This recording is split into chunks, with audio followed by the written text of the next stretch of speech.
尊敬的各位来宾、各位朋友们，大家早上好！欢迎各位来到 DePIN Web3 与数字化基础设施主题论坛。这个呢是亚洲第一场 DePIN 的行业会议。会议的联合组织者 Green 将和我们大家一起共同推动 DePIN 生态的发展。我是 Ivy Peng。Jillian Intelligence 的创始人，也是云和资本的联合创始人，很荣幸担任本次分论坛的主持人。今天我们将和大家一起来共同探讨 Web3 和数字化基础设施的发展趋势，以及 DePIN 的未来。我们都知道 ，DePIN 是 Web3 走向传统世界大众市场的重要一环。Web3 的社区呢，也愈加发现，需要和现实世界相融合，才能推动 Web3 发展到10亿量级的用户。可以说 ，DePIN 是用最低的沉没成本，在最大的范围内实现了最高效的资源调度。这为 Web3 重塑世界的数字化基础设施提供了一条从未有过的方法论。从商业模式上， DePIN 开启了一条低门槛建设全球基础设施的创新之路。从范式转移之上 ，DePIN 将道、区块链、IoT 等集成在一起，可能将会带来真正的 Web3 创新式整合。那么今天的会议，我们荣幸地邀请了全球顶级的 DePIN 相关项目，包括制造商、投资机构、意见领袖。我们将共同探索 DePIN 的发展方向。那么接下来，我很荣幸地为大家介绍莅临本次峰会的各位重量级的嘉宾。我们荣幸地邀请到了 Helium Foundation 全球增长负责人高原， HashGlobal 创始人沈康， Future Money 创始人 EO Hao， EV3 创始人 Salvador Gala， 万象区块链首席经济学家办公室研究经理王普玉，分布式 Capital 投资人 Hobo Chen，W3 项目创始人 W3K 项目创始人 Vincent。Green 创始人 Leo Lin，Green 合伙人 Laser Dean，Jordanite 联合创始人 Ifan，Mason 首席执行官 Sherlock Shi，Earwave 创始人 Jeff Ye，Compower 联合创始人 Charles Yan，Portal Lab 负责战略合作伙伴的 Daniel Leon， 万象区块链区块链加技术部负责人 Patty Tu，IOTEX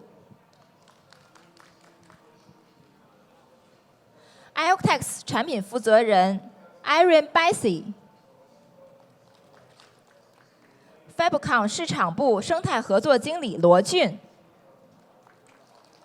，ARM 市场总监 Derek Chen，REC 执行总裁于凯，GDI BD 代表 Melody，Seed Studio 合伙人蒋宇，Memo Lab 合伙人 Ted Che，MetaBlocks 联合创始人张岩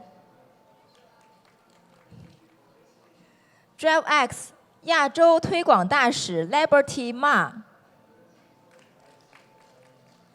Ma，Revoke International 创始人梁宇宁。好，再次感谢以上嘉宾的莅临。那么接下来话不多说，进入到我们本次论坛的演讲环节。首先有请 Helium Foundation 增长负责人高原先生带来主题演讲，揭开我们今天活动的序幕。演讲主题是 Helium 状态更新，通往可持续扩展之路。让我们以热烈的掌声邀请高原先生。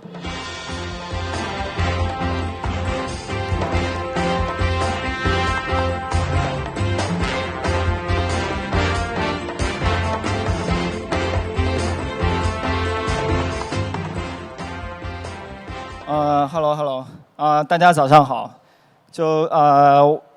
感谢大家这么早，然后在昨天经历了这么满的一天还来听这样的一个演讲。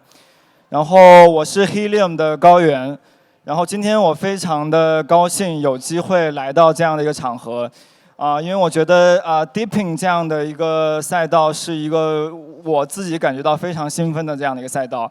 然后非常感谢这个万象、HashKey 和 Akron 组织了今天这样的一个活动，然后我们能够把这个投资人、项目方以及这样的硬件生产的这样的一些厂家，我们聚在一起，然后一起来聊一聊、碰撞一下我们的这样的一些 perspective， 然后希望今天我给大家分享能够来抛砖引玉，来开始一些这样的一些讨论。OK。今天我演讲的题目叫 Path Towards Scalability。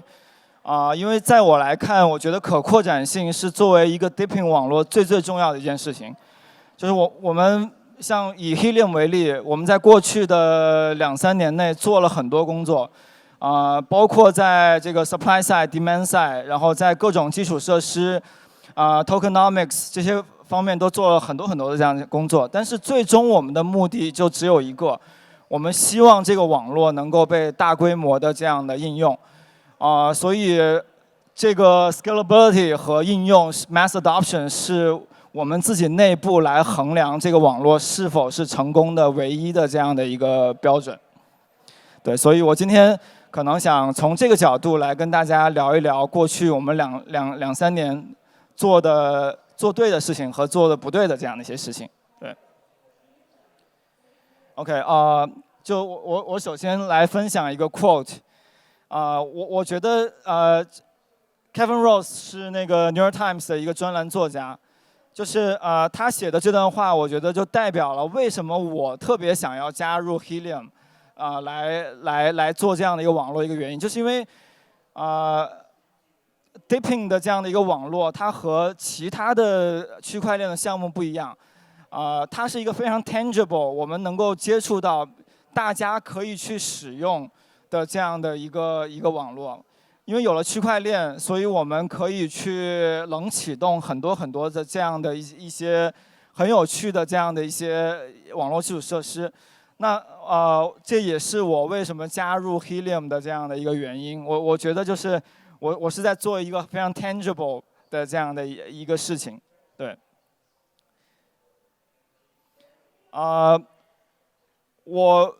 我觉得作为一个好的这样的一个 DePIN 项目，我必须要具备这几点的要素。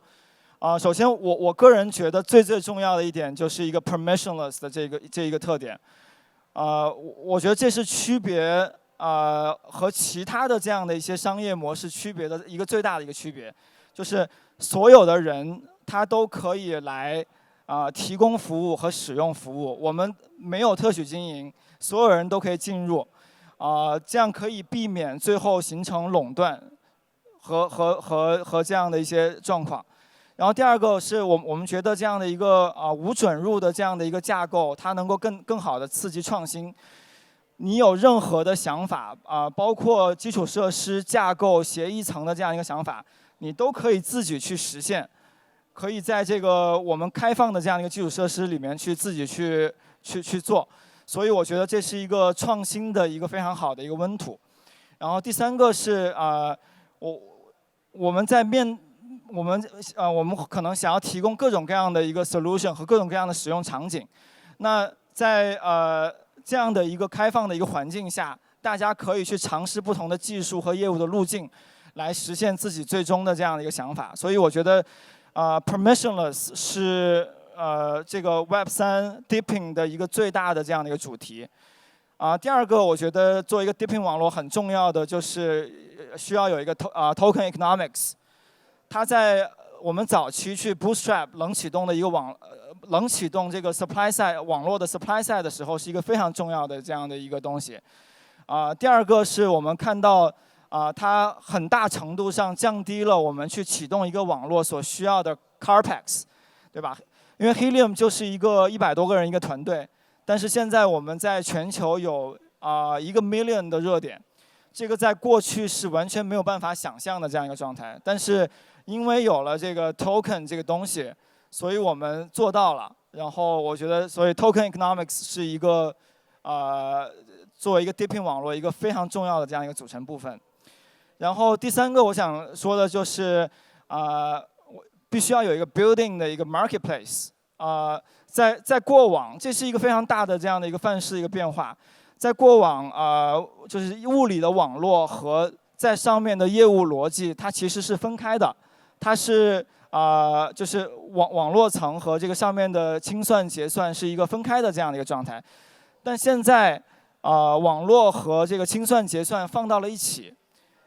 这个是一个其实可能这个过往大家讨论的不是特别多，但是实际上这个是DePIN 网络的一个非常重要的一个特点。然后demand side 和 supply side 之间的这样的一个连通的摩擦会非常非常小。然后所有的清算结算都是计时的。其次我们去掉了这个中间方的，就是中间商的这样的一个他们获取的这样的一个收益，然后来保证这个网络和服务的提供能够以一个最低的这样一个成本来实现。所以我觉得这3点是任何一个 DePIN 项目在启动的时候都需要去考虑自己的定位的这样的一个方向。对。然后我想接下来我想分享一下 Helium 现在的一个状态和一个发展的这样的一个情况。对。首先 Helium 现在在 run 2个网络，第一个是一个全球的网络，是一个基于 LoRaWAN 技术的一个 IoT 的网络。那么目前来说的话，我们在全球已经有了100万个热点，主要分布在欧洲、北美和亚太。其实现在我们已经在192个国家，超过7万个城市都有了覆盖。我们尤其在北美和欧洲的覆盖情况非常非常好，就是因为其实我们在当地有很多这样的一些社区，他们会拿着 Helium 的 Mapper 去主要的这样的一些欧洲和北美的城市去真实的验证当地的覆盖。在大部分的这样的一些重要的欧洲和北美的城市，我们都基本上达到了一个100%覆盖的这样的一个情况了。所以现在其实是一个转折点，就是我们已经基本上完成了这个 supply side 网络提供的这一侧的建设。接下来我们的可能很多重点会往这个应用侧去推进。然后还有一个数据我想分享一下，就是Helium 在最早期的时候，我们的硬件是由 Nova Labs 我们自己做的最早的第一批。但是我们觉得这个事情我们不应该自己来做，所以很快的我们把这部分的工作就把它去中心化，然后开源，然后让很多的这个厂家都可以参与进来。所以现在全球我们现在已经有了超过40个厂家在提供我们的这个IoT 的这样的一个接入的这样的一个设备。所以我觉得这是一个非常有趣的这样的一个实验，因为在过往我们要在搭建一个网络的时候，它是通过一个非常严密的一个商业机构来推进，就是这个整个事件的这样的一个进展。但现在这个业务模式发生了一个很大的改变，现在变成是一个开源的社区，大家一起来建造这样的一个生态系统的这样一个方式。我觉得这个在未来的这个网络拓展的这样的一个未来新的尝试里面，是一个非常好的这样的一个这个案例吧，对。然后最后要分享的一个数据就是，其实大家可能对于 Helium 有一个这样的一个误解，大家就说 OK 你搭起来了这样的一个基础设施，你的使用到底有没有人来用？这是大家非常关注的一个问题。其实我想说的就是，这个 demand side 的这个爬坡是需要时间的，然后它不是 Helium 一个机构能够一手推动的这样一个状态。我们在做很多的工作来。慢慢的积累很多基础设施，积累很多技术的解决方案，来希望这个市场能够在未来的3到5年内能够慢慢走向一个成熟的这样一个状态。那目前来说呢，我们这个数据其实是我前天刚刚拿到的这样一个数据，就是在过去的1个月，Helium 的网络里面数据传输的 packet 大概发了1亿多个吧。然后应该有几十万个这样的一个 sensor 已经在使用 Helium 的网络来做这样的一个数据传输。我们觉得这是一个很好的起点，但是我觉得未来我们希望的从应用侧这边的规模应该要比现在提高至少2个数量级。这只是一个我们最早的这样的一个开端。然后我们现在在做的第2个网络是一个这个只有在美国能做，因为美国的这个5G 的覆盖到目前为止还不是特别的好，所以美国政府开放了这样的一个 CBRS 的这样的一个频段，然后它可以大家可以来，第一个是可以去自建一些 private 的这样的一些5G 网络，第2个是像我们这样的一些新的这样的一些 startup。我们可以来自建这样的一些基站的这样的一个基础设施，来提供用这个开放的这个频谱来提供这样的一个网络接入的这样一个服务。那其实我们从去年的8月份开始做这件事情，那现在在全美已经有了接近9000个这样的一些small cell 的这样的一个接入的一个情况。对，现在包括在湾区。在南加还有在新英格兰地区，其实我们去做测试的时候，覆盖已经很不错了。但这个刚刚开始这个和那个物联网的这个网络的规模比较，还是在一个很早期的这样的一个阶段。对，这是目前我们发展的一个状况。这是给大家看一下我们的这个IoT 的网络，大家是怎么铺设的。这真的是一个很有趣的一个事情，就所有的这些网络的基础设施都是由社区的这样的一些成员自己去设的，这不是一个公司来做的，而是由一个一个的个人，他们去自己来做的。对。然后另外一块我也想说的就是应用和这个需求侧是我们未来的2年的一个工作重点。其实我们现在已经看到，已经有上百家的这样的一个物联网设备的这样的产品的生产商，已经在使用 Helium 的网络来做产品。我们希望未来有更多的，就出现更多的这样的一些产品，以及一些 killer apps。好，然后我可能时间稍微有一点紧，然后。我想讲一讲我们在去年这1年内，我们在这个可扩展性上做的一些工作。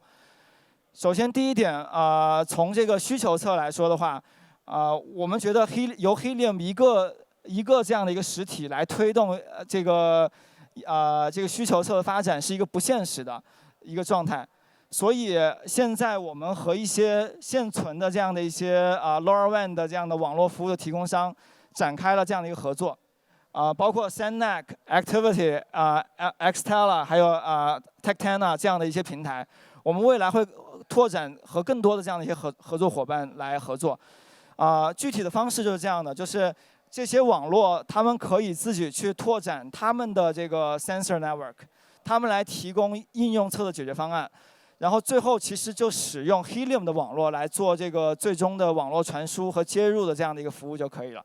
所有的这些 sensor 他们都可以漫游到 Helium 的网络里来，用我们的服务来接入。我们希望通过这种方式，能够让更多的现在存量的设备能够使用 Helium 的网络。对。然后第二个是这个主题是 Networks of Networks， 就是在最开始 Helium 只有一个 IoT 的这样一个网络，但是我们发现这套模式跑通了以后，其实我们 Helium 的这套模式可以为其他的这样的一些去中心化的无线网络的这个冷启动来做服务。所以现在我们把这个架构调整成了一个2层的这样一个结构。Helium 道作为一个底层的治理和一个激励分发的这样的一个基础设施。那现在我们在这个平台上已经有了2个网络，一个是 IoT， 一个是5G 的网络。那如果未来有其他的无线网络，他们也可以在社区发起这样的一个提案。如果社区同意了以后，那么我们可以把这个网络接纳进来，成为第3个、第4个 Helium 平台上的一个网络。我们也可以把 HNT 的这个投放到这些网络里面去，支持它早期的这样的一个冷启动。所以这样就避免了项目如果它要启动的话，还需要去自己搭建一套这个激励的这样的一套基础设施。它只要去 focus 在它自己的这样的一个业务的这样的一个范畴内就可以了。对。然后如果有项目方感兴趣，也可以来找我聊，然后看看能不能成为第3个或第4个这样在 Helium 上的这样一个网络。对。然后第3块我想聊一聊的就是过去 Helium 的大部分的计算都放在链上。第一个就是 Proof of Coverage 的这样的一个计算，第2个是所有的数据传输的这样的一个 accounting。但我们发现用区块链来做这些计算其实是并不合适的。区块链是一个适合记账和做价值交换的这样的一个场景，它并不太适合做计算。所以我们现在把这些计算都放在了链下，用 Oracle 的形式来实现的这样一个方式，这样就大大的减轻了链上的一个压力。就未来也不太会出现这个大规模的这个区块链因为计算量太大导致区块链暂停的这样的一个状况。对，这是第3个方面。然后第4个方面，这个是在下周就会发生的一件事情。然后Helium 我们决定在4月18号，就是其实这个事情应该是从今年年初就开始了。社区我们经过投票以后，我们决定把目前的 Helium 的这个 Layer 1， 我们把它停下来，然后迁移到这个 Solana 这条链上去。主要有几个原因吧。第一个原因是我们的工作重点应该是去搭建这样的一个无线网络，而不是去跑一个Layer 1的这样一个通用型的一个区块链。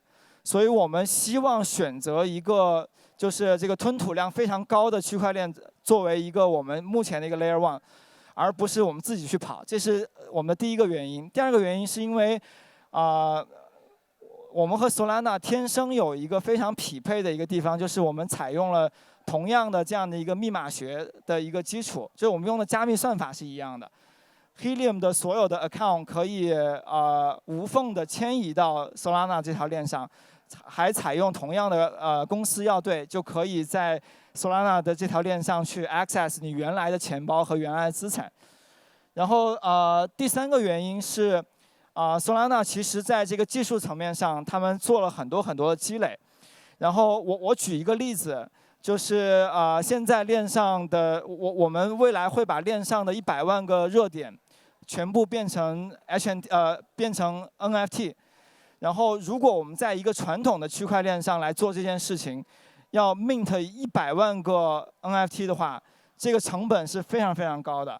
我们其实测算过，即使在 Solana 链上，我们如果采用一种非压缩的这个 NFT 的一个方式来做这件事情，我们也大概需要花30到50万美金的这样的一个成本。但是 Solana 的链上最近有一个新的基础设施，叫这个 compressed NFT 的这样的一个数据结构。那现在我们去 mint 这100万个热点，100万个 NFT， 最后算下来只需要使用不到10个SOL 就可以完成。所以从成本和效率上来说，提高了基本上有2000倍的这样一个状态。所以我觉得 Solana 的这条链上有很多这种新的事情在发生，然后我们也很希望和 Solana 这条链一起去成长。然后这个事情4月18号就会发生，然后也希望大家多关注和参与到后续的这样的一些工作里面来。对 ，OK 我讲的差不多了。最后我想分享的一下的就是我们今年 Q3 Helium 会用我们现在的5G 网络，在美国 launch 一个这样的一个虚拟运营商，叫 Helium Mobile。然后我们今年会在那个 Consensus 4月27号会有一个这样的一个event， 让更多的社区成员可以去了解关于Helium Mobile 的一些新的信息。我们也会有一些新的 announcement 在这个场合发生。所以如果大家4月份要去 Consensus 的话，也可以来这个活动和我们一起来聊一聊。好。感谢，我今天的分享大概就是这样，谢谢，谢谢。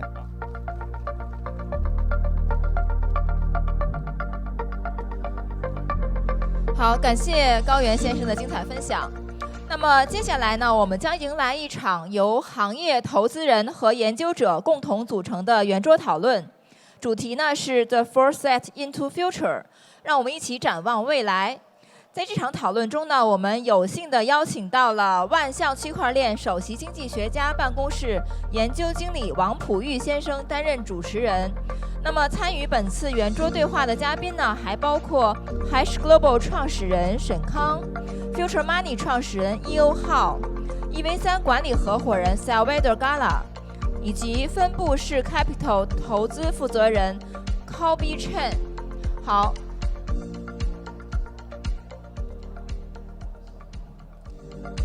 那我们现在的舞台呢，已经基本就绪。好，有请刚才的圆桌讨论嘉宾上台。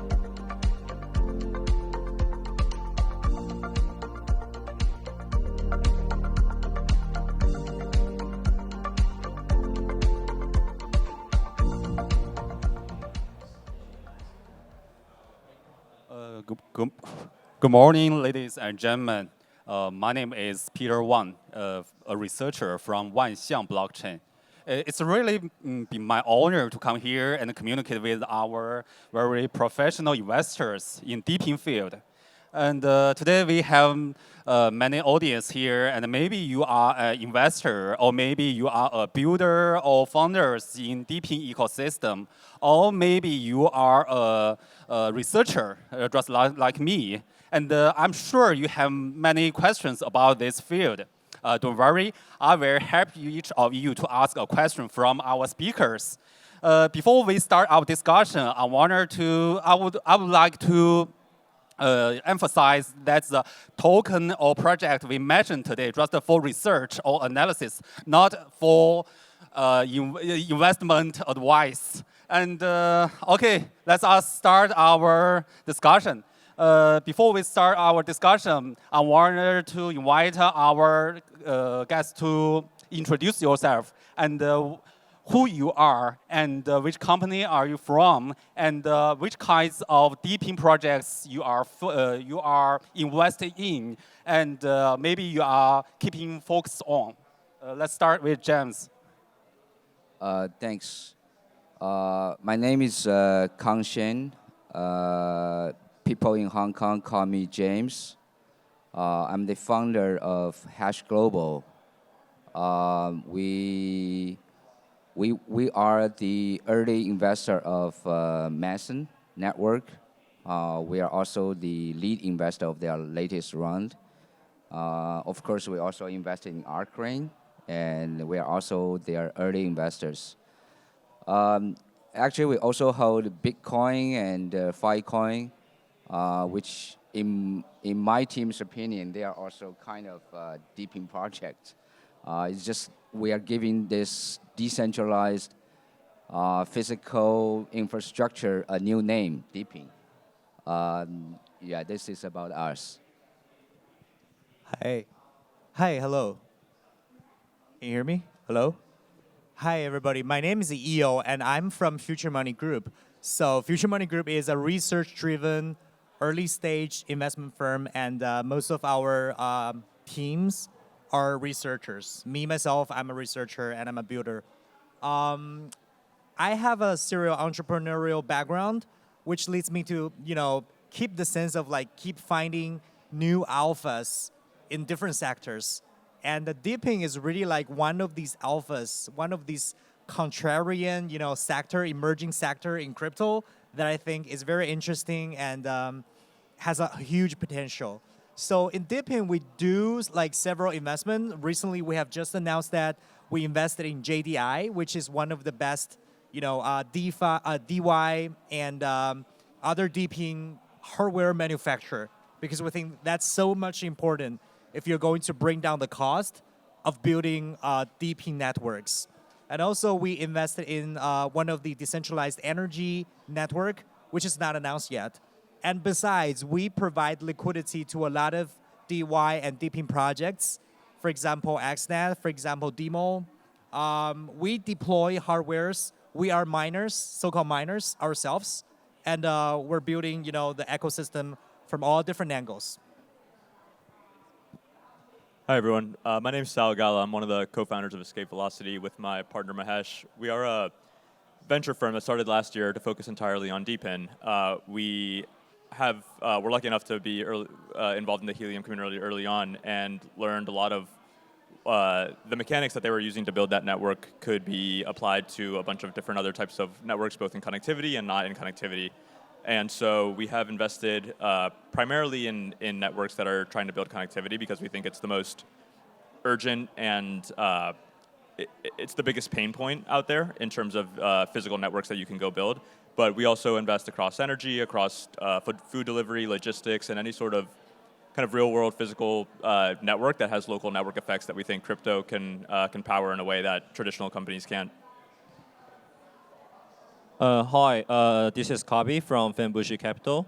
Fenbushi, we are one of the earliest institutional crypto investor from Asia. We are founded in 2015, and so far we have around about 300 portfolios in all sectors. So we are famous for being the early investor of Ethereum, Filecoin, Definity, Polkadot, and so on. So as I mentioned about Filecoin, so actually we are, in order to support the Filecoin ecosystem, we actually launched a Filecoin eco fund about 2 years ago.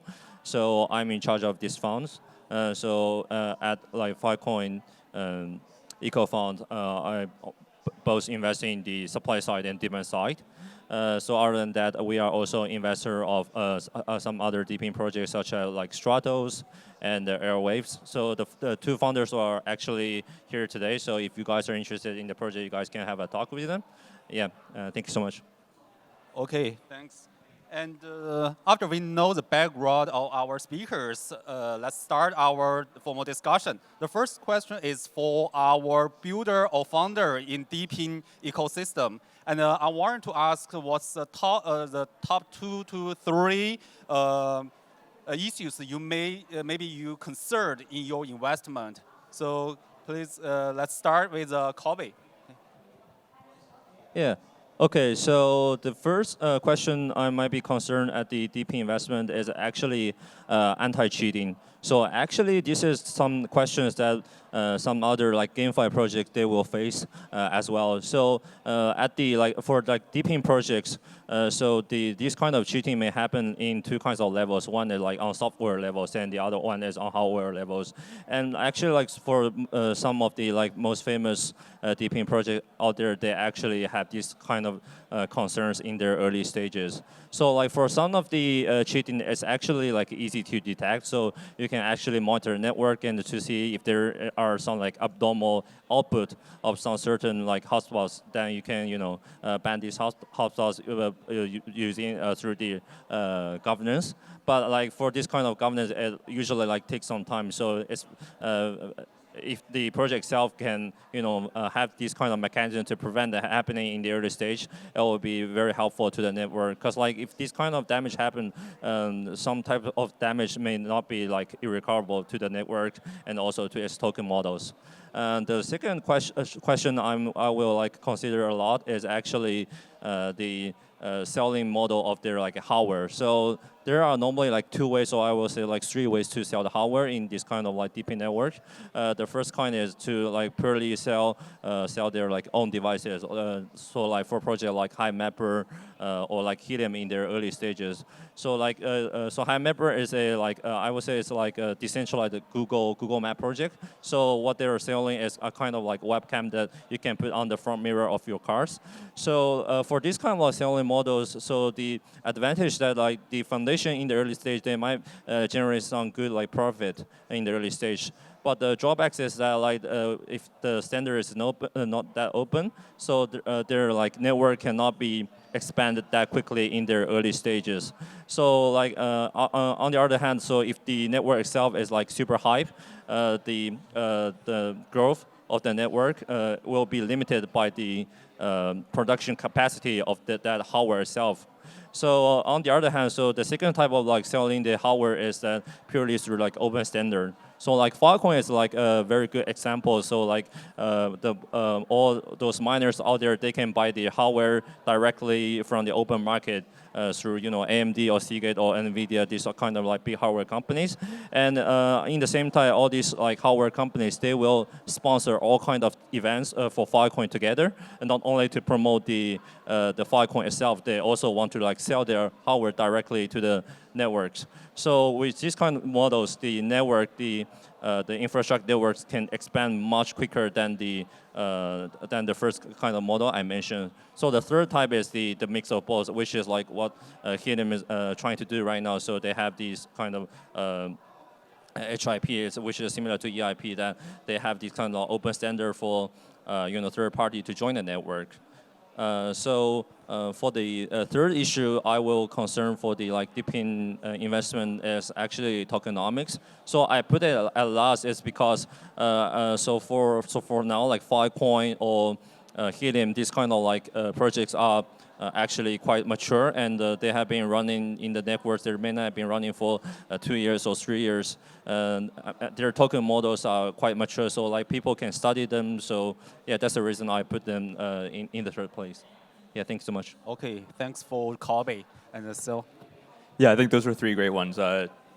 Anti-gaming, hardware, and tokenomics. I'll add one more, which I think is more recent of a problem, which is just capital intensity of selling a lot of hardware and how much capital you need to sort of bootstrap the minimum viable scale to make one of these networks work. I think in the Web2 world, the reality of how interest rates have moved in the past year is that there's a lot of companies who mathematically their company is now worth 0. It's just how the math of what valuing a company works. I think for DePIN projects, it's very, especially for new projects that are launching now, really important to think about how much capital you need to raise, not just in terms of the company raising equity capital, but in terms of your community going and buying hardware and spending resources to deploy. And so in a world we had last year of 0% rates, the buffer that you had to make mistakes was much, much larger than what it is today. And I think the right strategy today is to be more focused in terms of how you deploy resources, and it may mean going a little slower, but it's likely the right path for the more sustainable network in the long term. Yeah, I guess I will give you 3 words. The first one is liquidity. Can we bring more liquidity into DePIN? How do we bridge? How do we work with DeFi protocols? How do we get more people in it? I think first word is liquidity. The second word is legitimacy. That means decentralized governance. So can we really govern? Can we really build a DePIN network like Ethereum that everybody can trust? I think that's a big issue. Number 3 is to build something people will use. Okay, and I think that requires a lot of work, between the hardware team and the software team. Probably they will create something that we have never seen before. I think that's also very essential. James. For us, our biggest, I would not say concern, but the number one question we put on before we make a decision is how big the market will be and will people actually use it. So what I'm talking about is use cases. What's the teams, what's the project's go-to-market strategy, who will be the first batch users, and who will be the next. That's that's our biggest consideration before we make decisions. Okay, thank you. And thanks for your sharing because it's really impressive and helpful for our builder and founders in DePIN ecosystem. And in summary, the most important issue you are concerned, including business model, including some sales model and your customer and your marketing. And the second factor, the second issue maybe you are concerned is tokenomics. The tokenomics including the liquidity and something like that.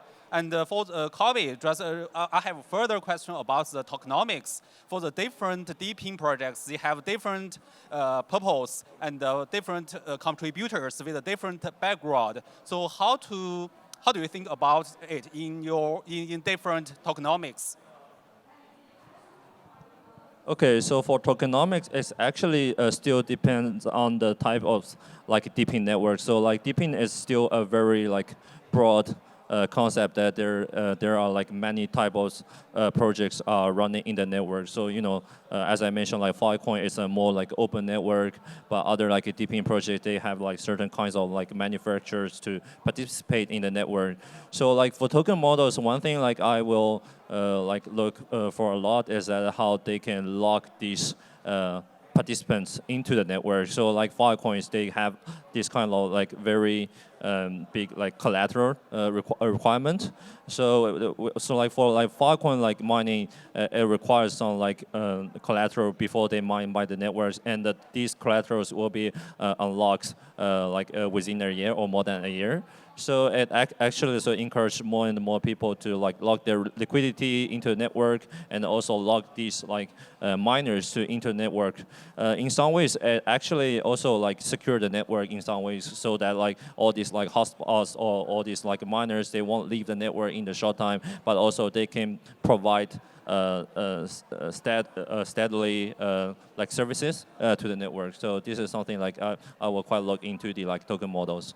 Okay, thank you. Anyone have additional opinion? Yeah, I think this is not something that I came up with, but what most people in the crowd, the entrepreneurs in the crowd came up with. But for any new founders who are thinking about designing tokenomics for the network, I think there's broadly two buckets.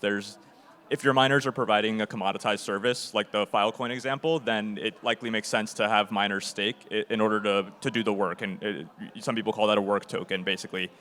There's another type of network where it's very much not commoditized, right? Like there's probably going to be 1 or 2 or 5 or 10 Helium routers near me. There's not going to be 1,000 different. So it doesn't make sense to have a Helium miner stake tokens in order to provide service for the network. And so I think what's really critical is to think, am I providing a commodity or am I not providing a commodity, and designing the network around that, because it limits how you can. There are a lot of benefits to the Filecoin model where you can have miners stake tokens to do work for the network, and I think they've proven it out over many years and how that can work. But it doesn't work for every network. And so for networks that are more local in nature, I think we are earlier in the curve of figuring out exactly what is the optimal tokenomics, and there's a little bit more room for experimentation. My advice for tokenomics is, number one, I think is try to work with more on-off-ramp tooling. Try to bring more, non-crypto native people into your network. That probably requires you to work with, better ODC service provider. That probably requires you to think about you should use stablecoin or you just use fiat money. I think that's very essential. And second thing is try to I highly suggest that founders in DePIN and the researcher investor try to remove the token part in day one. Just try to think if the token price is not going up, do I still want to be part of the network, right? If not, there could be a problem. For us, my personal opinion is I don't think tokenomics is that important as people think. We actually look for teams who have deep understanding of the industry they are building their DePIN network in. So the tokenomics has to be based on a very thorough, deep understanding of the industry itself. Other than that, I don't think the the team should put a lot of efforts, or just to try to think what tokenomics will work, what not, what would not. Everything has to be built on the deep understanding of the industry itself. It's just a tool to stimulate people to join the network. But everything has to be based on a deep understanding of the industry itself. That's more important in my opinion. Okay, thanks for your sharing. And next, the second question is for our researchers. How has the investment logic changed from the traditional, maybe the industrial investment to internet investment, and then today to Web3 investment? So what's the difference? I know it is a very large topic, but it is really helpful for us to understand about the DePIN. So, James. I actually give a presentation yesterday afternoon talking about Hash Global as an investment firm, what we learned when we try to implement value investment philosophy in the Web3 industry, because I personally have investment background from bond asset management firm and also equity investment management firm. Something we learned is that you need to keep something unchanged, but you also need to change. I think the difficult part is how to change without you changing the value philosophy in all kinds of investment. I talk to my friends in bond management industry. I talk to my old colleagues in the equity industry management. They have no clue about what's the value in Bitcoin. I think I can communicate my idea well, but in the past several years, I failed to convince my friends in the traditional industries to try to understand the value in Bitcoin, the value in Filecoin, the value in Web3. So I think the most challenging part for them is how to change their investment philosophy. Talking about DePIN, I think you need to think it in a Web3 mindset. It's a totally different value generation mode. I give an example in the presentation I did yesterday afternoon. I give the audience an example how Buffett missed the chance of investing in Amazon. Amazon was listed in '97 with $400 million valuation.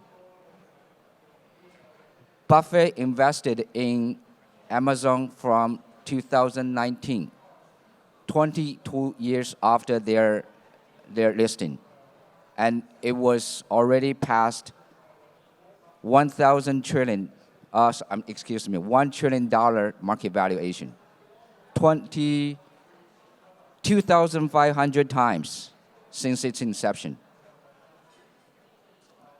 The only reason, if you read the letter written by Jeff Bezos, it's a great company. It's easily tell. They are just not generating value in the way Wall Street or Buffett wants to see. They hold their investment philosophy too tight. They don't know how to change, how to value a great internet company. So back to DePIN, we are learning. We try to understand how to value our DePIN project from its inception, to it matures. Yes, thank you.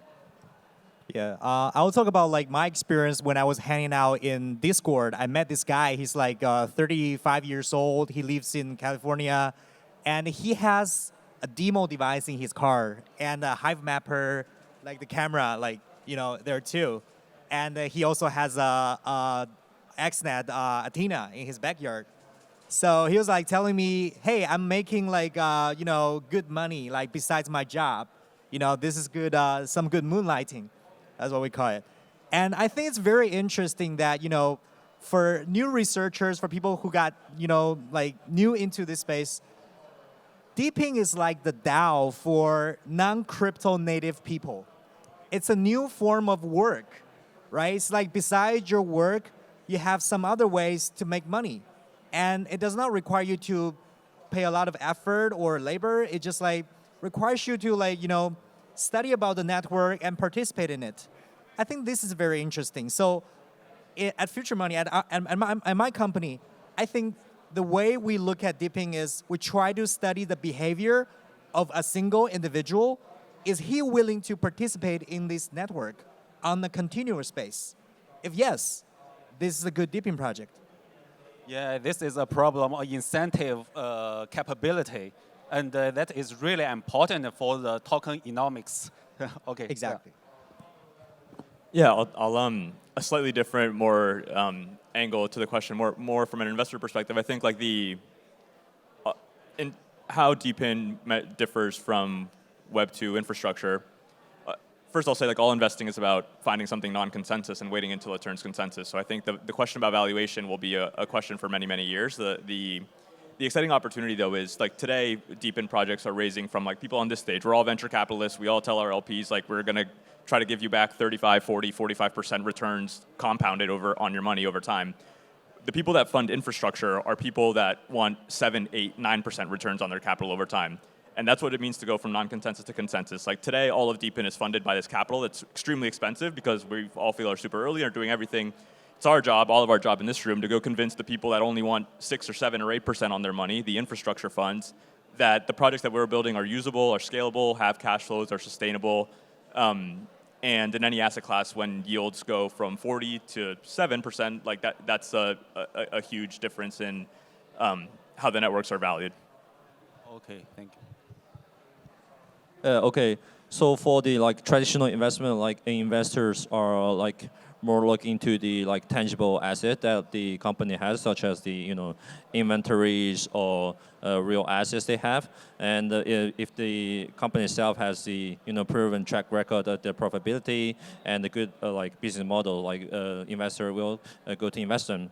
But a shift for internet investment, internet investment, on the other hand, it's more people put more focus on the intangible asset they have, such as the user base they have, the brand value they have. So more on that side. For the Web3 investment, in my perspective, it's more close to the traditional investment that the investor are more looking to the technology, they provide the infrastructure they have, so that all these kind of value are built on top of the decentralized networks out there. So for Web3 investment, it's actually more similar to the traditional infrastructure, public infrastructure investment. That as you can see, all these bridges, you can hardly do the valuation directly, but you can evaluate the whole network effect after they have all these bridges. And for example, all these car manufacturers, they can benefit from the bridges. So that's how how I see the DePIN investment. So further question for Kobe. So how do you relate to evaluate the value of a project or early project? Oh, it's very hard. So actually, for early stage projects, actually for most of the blockchain projects I've done investment, I actually just do the comparison with the other projects out there, and also the valuation it changed a lot for bear markets and the bull markets. So that's how we usually do the evaluation. We don't calculate the number that correctly. Yeah. So do you have any additional opinion? No, I'd just say minority valuations are not. A public company that trades 15% of its float every single day and is valued at a company is not the same as a venture capitalist buying 3% of a company at a certain valuation. I think it's a very imprecise science, and it's more about finding a good partner on the other side to have around you on the project than it being a science that you can actually pinpoint the number. Okay. I think it's more about people behind the project. And especially when it comes to DePIN, you better have both traditional industrial domain knowledge and some sense in crypto, right? You have to understand the ethos of crypto. I mostly just look into what have they done before, what's their educational background, what's their like previous work or entrepreneurial background. I think people is always the most important metric. I would echo what EO said. We really put a lot of emphasis, try to understand the team. Sometimes you really have to rely on luck because early stage, people have perfect background, but you never know what they will do when they face difficulties, especially for DePIN startups. Luckily, we think so far we are lucky in the DePIN field. We met several great teams. We hope that DePIN teams would have deep knowledge about the industry and they are good at both 2B and 2C because DePIN requires both sides. Okay, thank you. And the last question for our investors. And could you tell us what's the difference between the DePIN and the RePIN for the CPIN, the centralized physical infrastructure network? So what's the difference between two concepts? And what's your suggestions for the investors for the future development in the DePIN field? Okay, let's start with who wants to sell? Sure, I'll start. I think the biggest difference and the most exciting part is the openness of the networks. It's true of all crypto, but specifically true of DePIN. Like we're from the U.S. Like if you go to AT&T or Verizon or any of the telco carriers or any of the energy grids or anywhere, I challenge you to try to find a person under 40 years old that works there. There are none. If you are someone that wants to get your hands dirty, that wants to be an engineer, like it's very, very hard for a kid today that's curious to go work on radio engineering or to go think about like, how would I build a new energy grid? Those problems are completely out of the blue and inaccessible. What DePIN is really doing is creating openness and creating a open protocol that anyone can come and contribute to regardless of who they are. And that's the most powerful thing. Like the people that are going to build the next version of energy networks 30, 40 years from now aren't going to have worked at a utility. They're just going to have seen open source code on a computer and been some coding whiz and figured out how to make it happen. So I think it's a long time to make that happen, but talent is the furthest leading indicator that we can try to follow as investors. And DePIN just opens up the biggest problems of humanity to a talent pool that never really existed before. So that's what I'd say is the biggest difference and the biggest advantage why DePIN is guaranteed to win over centralized infrastructure over the long term. Kobe? Okay, so DePIN, CPIN, the obvious difference, the decentralization, like how decentralization is like through like tokenization, right? So what like tokenization bring to this all physical infrastructure network? One thing is that the speed of the growth of the infrastructure network. So give you guys like two examples. One is the Filecoin network. So Filecoin network, the mainnet was launched I think in October 2021, and until now, like the whole Filecoin network has like about like 20 exabyte storage capacity. So give you guys an idea on how big is that. So it's almost about the same size of the YouTube before the 4K mass adoption. So about like 6 or 7 years ago. So the other example is actually the Helium, like which was mentioned earlier at today's panel. So like so in 2021, the number of hotspots of the Helium network actually grew from I think 15,000 to 450,000 just within a year. And right now the Helium hotspot, the total number I think is around like 1 million. So which was also like doubled for the past year and a half, less than a year and a half. So that's how powerful the tokenization. So it makes the network to grows rapidly just within a short time, and also it can help the network to grow globally. So it's possible, like for like some like centralized groups, such as like China Telecom, they can expand the network very quickly with the help of the government and the local support. But it's no way to expand the network that quickly globally. So yeah, and the suggestion I will give to the investor out there is that so for like DePIN projects, people have to be patient.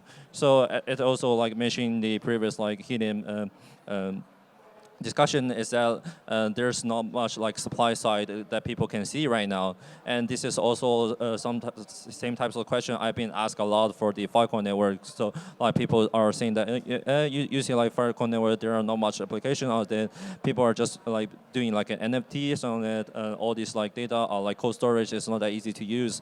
People ask this kind of question a lot to me, and I also ask like similar question to the Helium like fans as well. So I do have some question and this kind of type of question as well. But like DePIN networks, actually the hardest part for me is to expand the network very quickly in the short period of time in the early stage. So this is something that lots of the DePIN project in earlier days, they failed to do that.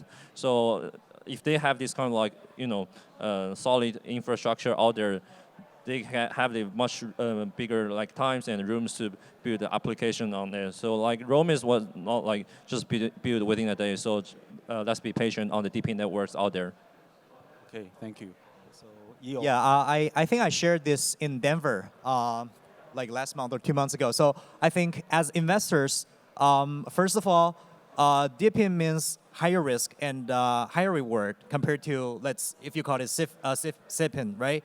I mean, the market cap of Verizon or AT&T is larger than all the like DePIN projects combined.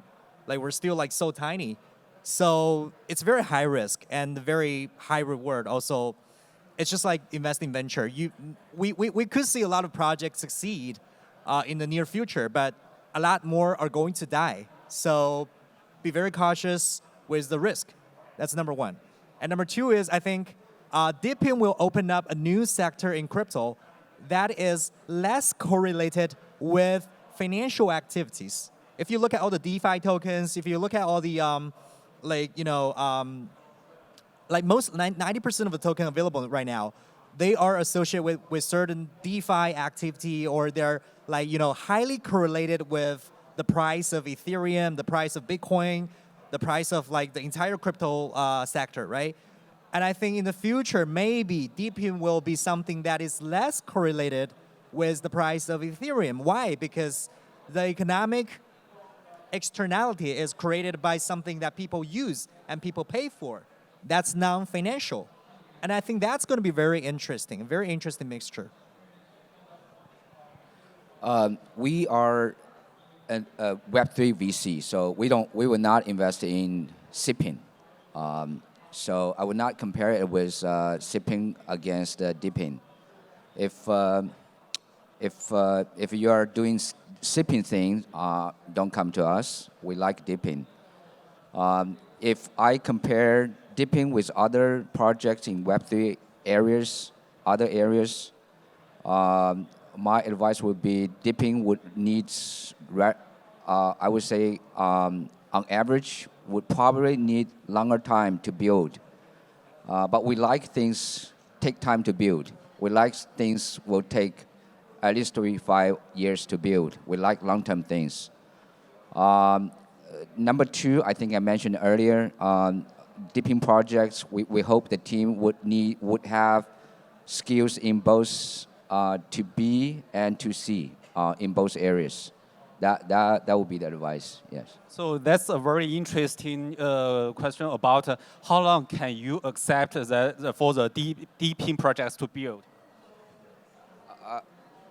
I would not give a number because we are still learning. The whole industry is still at very early stage. Filecoin is a great project and it's still at early stage. So we just hope to see the network is making progress every year, and the team has enough money to build. I would not put a time horizon on any specific network.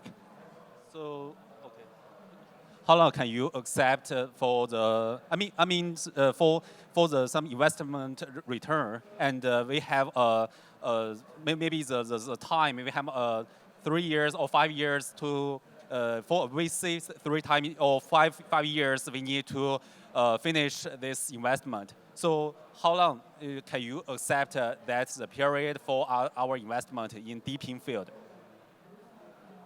I think we are very selective when it comes to VC investment. Once we decided to back a certain project or invest in something, we take a very long-term position and perspective. That's it. Okay. So.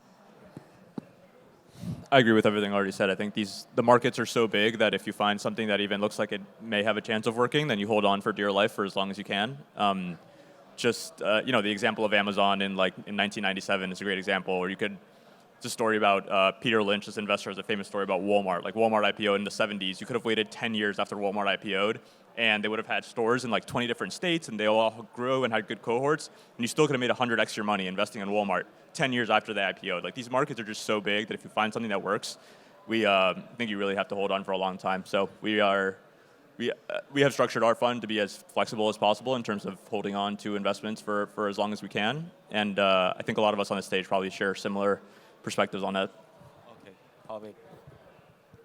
Yeah, so for us, so you can see project Filecoin or Helium, they actually been doing a lot of things before they launched their mainnet. Like for Filecoins, they have IPFS, which has been running for maybe 6-7 years, and for Helium, they were invested by Google a long time ago, till now. So it's actually need to give them a lot of time to today, and it's especially for in the crypto world. For us, we Fenbushi Capital, we were founded in 2015, and we are super big right now. It's all because we have survived so far. So in crypto world, it's very important to survive. So all kind of things like FTX, this kind of shit, it happens very frequently in the crypto world. So for this especially for DePIN project, if they can survive in this kind of market, they will success. They might need to to go through several rounds of the bull market and the bear market, but as long as they survive,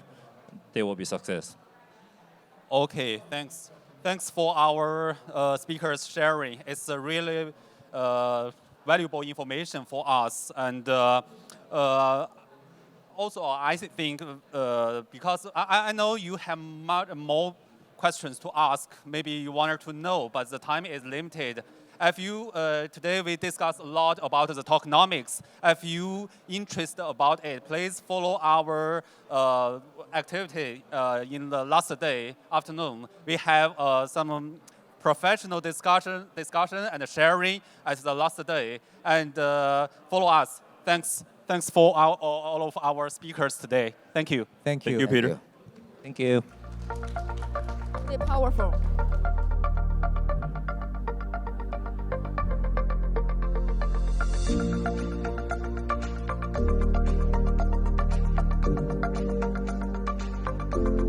好，感谢各位投资人还有研究者们他们的精彩分享，也感谢王普玉的精彩主持。那么下面呢，我们将聆听另外一场主题演讲，有请 W3K Founder Vincent Wang 为我们分享 W3K Web3 基础设施的智慧设备引擎。有请王总。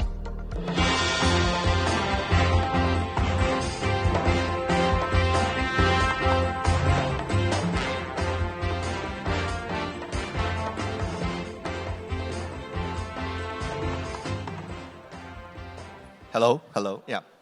Actually, I'm glad that I give the talk, give the introduction to W3K after the panel and after the first keynote, because the insights that they share actually made me feel very good about what we plan to do with W3K. So, in summary, what do I hear? What have we heard in the last hour and a half? We heard from our friends at the panel sharing their foresights into DePIN. We heard from EO, who reminds us of liquidity, legitimacy, and build something to use, build something that is good to use.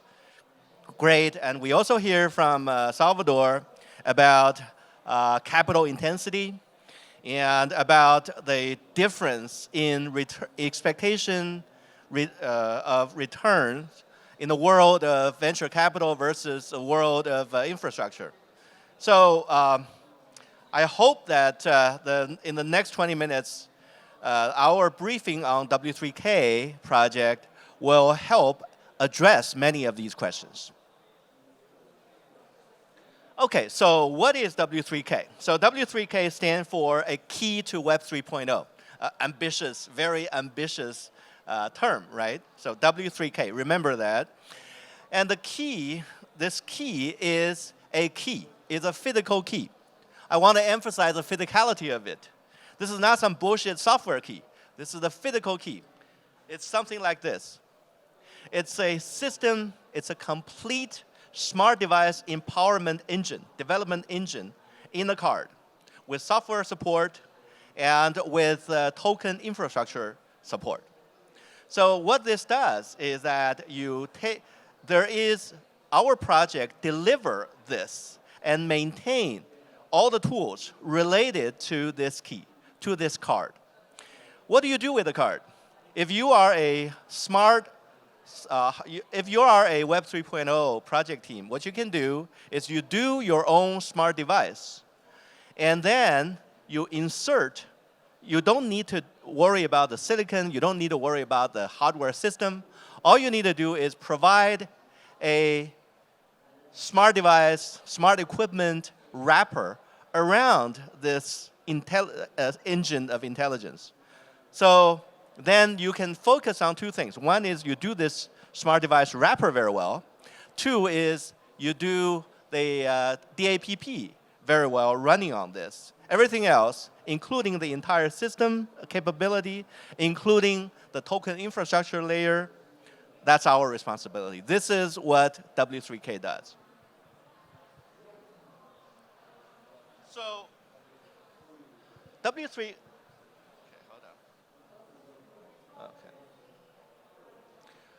here are some examples. Later in the slides, we'll talk about how these different devices collaborate. For example, today everyone's concerned about carbon emission. And in China, there are a lot of talk about 碳减排, 碳普惠. Okay, I think I will mix up Chinese and English. How do you do that? How do you make low carbon emission a part of your lifestyle?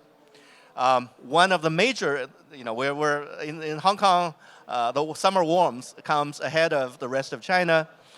Now, one of the major power consumption in households in the coming month will be AC. Now, there have been smart devices around, smart thermostat. I think you guys have all heard of the Google Nest. And then there are smart air conditioner, smart meter. All these different devices have a feature that can support behavioral modification toward carbon emission reduction. But they do not work together. And plus, they do not have a token layer that allow them to actually reach the consumer and provide incentives. So this is where the smart hardware is absolutely needing at this moment to provide the incentive and governance layer to address the liquidity for the hardware investment, to reduce the capital intensity of this hardware plus software engine on which the token project is resting on, and to address the legitimacy. Now, the W3K infrastructure includes this card that addresses the system capability, but then it also includes a token layer that addresses the way the project, the Web 3.0 project, the W3K enablement community, and the app developer, their interests. How do they get paid? How do they get rewarded? How do they become a stakeholder in this vibrant community? So the Web3 capability in the card is the very essence of W3K. What this card, let me elaborate a little bit of what this is like in circulation. So on this card, you have a small CPU, low power CPU. You have connectivity, you have wireless units. And you have also a small amount of storage. This allows this card to run a Android core with basically an OS, and the app will be running on this core. So what happens when you plug this into a device wrapper, into a smart device wrapper? Into the wrapper, the first thing the card will do is it tap power from the host device. Then it turns itself on. And then it does a scan of the host device. Figure out, okay, maybe this is a speaker, the host device is a speaker, or an air conditioner, or a thermostat. And then it looks for the right app that is relevant to this host device. And it downloads this app and launch the app. So within seconds, this device will turn this card plug into the smart device wrapper, will be able to turn a non-smart, more traditional electronic device into a smart device and into a connected node onto the token network. So this is the very essence of W3K. Now, what the community will be responsible for many of the tasks that make this system capability a reality. So that's the first layer of incentive that needs to be addressed. Second layer of incentive is that all these smart devices need to be certified to address what Eo raised earlier about the legitimacy question. So how does the user know it's safe to deploy? So the certification is done by a community, by the W3K DAO, and it's a based on peer review-like mechanism, and you can also look at it as a mission-specific DSOC that addresses the certification of smart devices. What are allowed onto the network? What are allowed to do the token layer exchange? What are allowed to reach the consumer and get their data and do the processing? So this is what the second layer of incentive involves. The third layer of incentive is that then when you have a number of projects, there need to be communication protocol established between different projects, value exchange, networking, and communication. All these also need to be negotiated on a level higher than the specific projects themselves. So that involves a third layer of incentive that needs to be addressed by W3K DAO. So for the ecosystem, the W3K ecosystem is complex, multiple layer. It involves the users. The users are stakeholders on the edge. And it involves the smart hardware innovators. I'm sure, in this greater Bay Area, there are traditionally, over the last 25 years, there have been a lot of effort going into smart device innovation. I think some of you may still remember the maker movement, of which some of the major leaders are present here in the audience, I can see. So this is the very hub of smart device innovation in the world. Now, what they need, what they are looking for is what their capability, their know-how could be used to bring Web 3.0 closer to life, closer to users. Now, why do we need a hardware device for it to be closer to the users? So right now, most of the Web 3.0 users are people who are familiar with crypto, who have had some experience investing or speculating on cryptocurrencies. Now, but these will remain a relative comparative minority. No matter how big the community grows, they are a relatively small community. What if you develop carriers of the token economy? You develop nodes of token economy that are useful, that are understandable to individual users. So this is what Eo said earlier about developed devices that people will actually use. Now, so this way, your project will be facing directly the individual users. So this offers a scalability prospect that is unrivaled to date. And then for the Web 3.0 project innovators, the scalability, and then for the investors, especially investors who who are thinking in terms of capital intensity because hardware are expensive. How do we separate, how do we segment the BOM cost of hardware between the core, this little card, and the probably far more expensive, far more cumbersome smart device wrapper around it that bring it to the users. So we have what this card enables from a capital intensity point of view is that you break the higher capital smart hardware into a number of smaller capital return, recyclable components that are easier to circulate and also greatly reduce the capital intensity. Now, I think I covered the incentive quite a lot over the last 10 minutes. And in terms of governance, legitimacy is important. Communication protocol is important. Networking protocol is important. And eventually, you can look at, depending on what kind of a smart hardware you do, you can actually look at a smart hardware as a data sharing point, in a data sharing mode.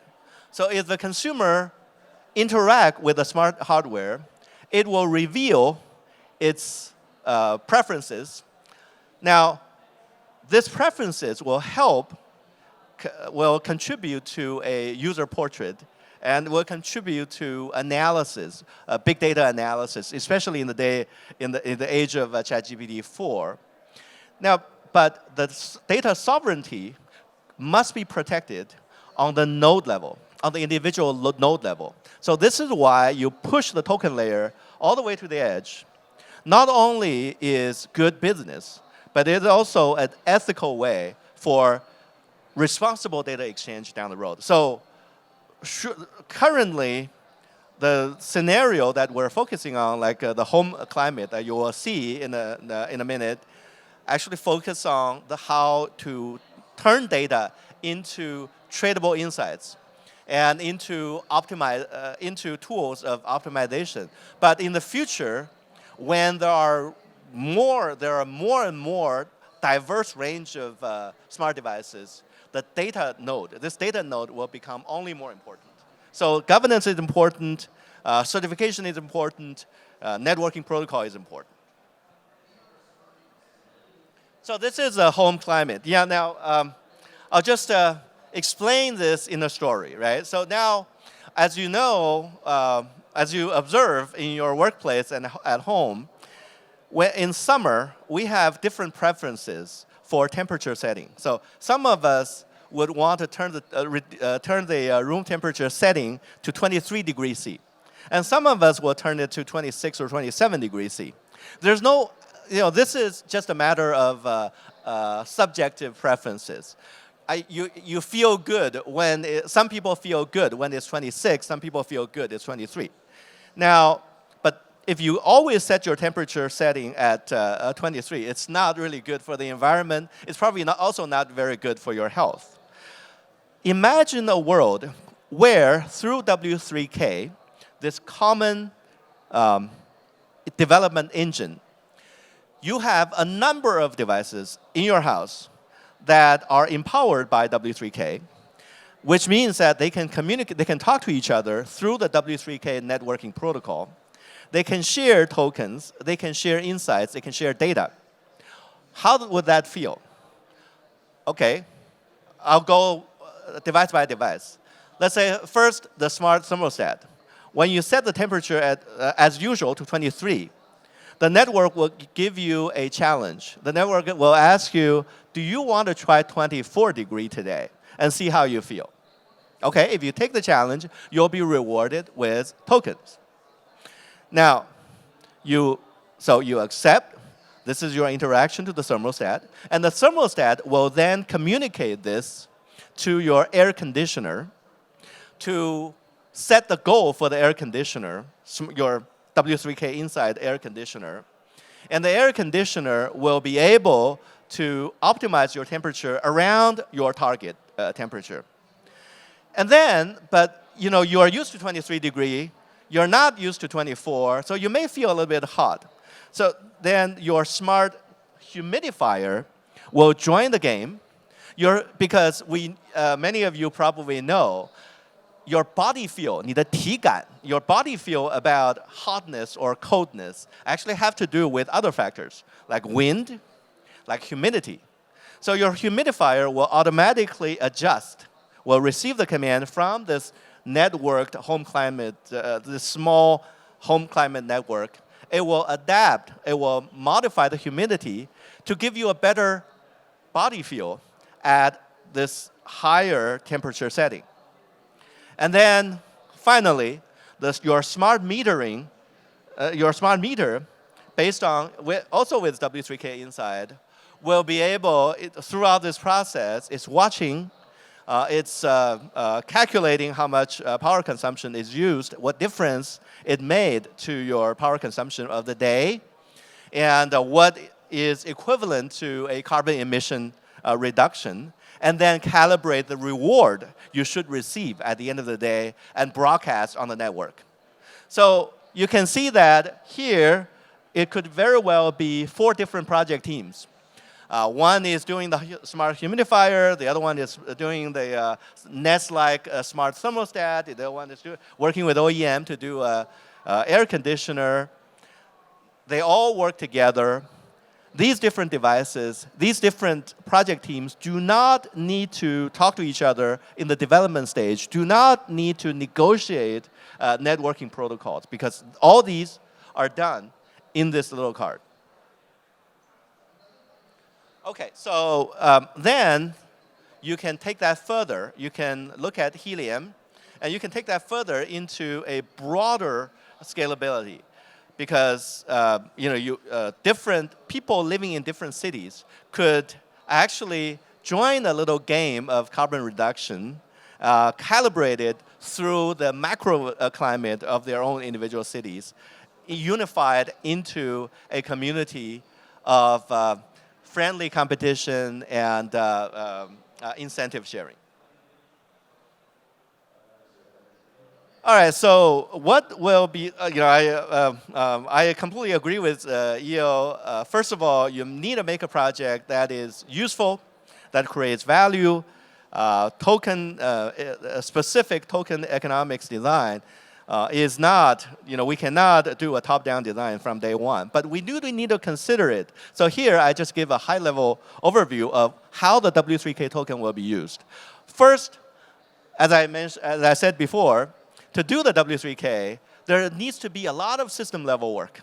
There needs to be a lot of innovation. Protocols need to be developed. The form factor need to be developed, and also we eventually want to do hot swap, and hot swap is not easy to do in the interface. The interface protocol also need to be inserted into the host device. That also need to be developed. A lot of these things need to be done, and all that is all that takes intelligence. It takes labor.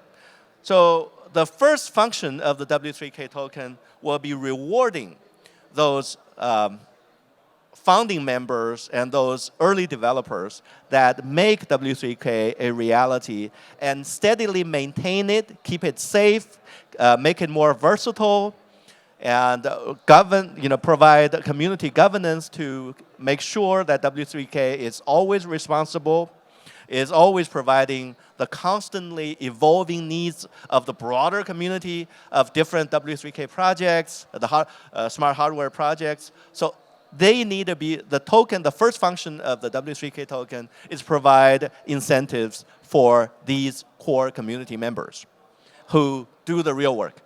And then W3K token, the second significance of the W3K token is that it is a common currency. You can call it a common token infrastructure that facilitates project collaboration.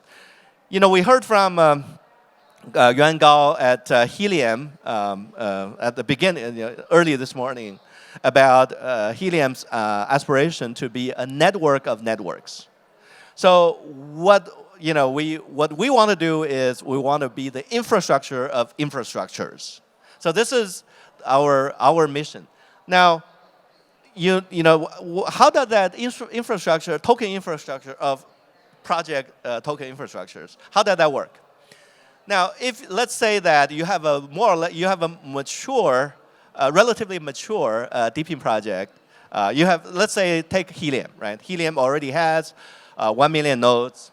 Now, if you are emerging, you have some early success with your own project, you have 100,000 nodes, and you wish to collaborate with Helium, you want to combine forces, Helium will gain greater functionality and greater token utility, and your new project will gain access. Now, the W3K token will act as a common token infrastructure that facilitates this kind of project collaboration. So, you know, the snowballing effect and the network of networks effect will manifest itself through this common token layer that facilitates between, you know, inter-project token economics collaboration. Okay, so this is our 12-month schedule. Today, I want to point your attention to our preliminary board-level demo. They're not quite this form factor. This is the objective to get there. And so this is our first step. And then in the summer, I think the W3K DAO setup will be done. And then toward the end of the year, we'll release certification protocol. So what kind of devices are allowed to get on the network and how the network will create value, how the value exchange is governed. And then 1 year from now, next year this time, we'll be able to do the test network launch, and you're going to see how this vision, how this design is put in real life use.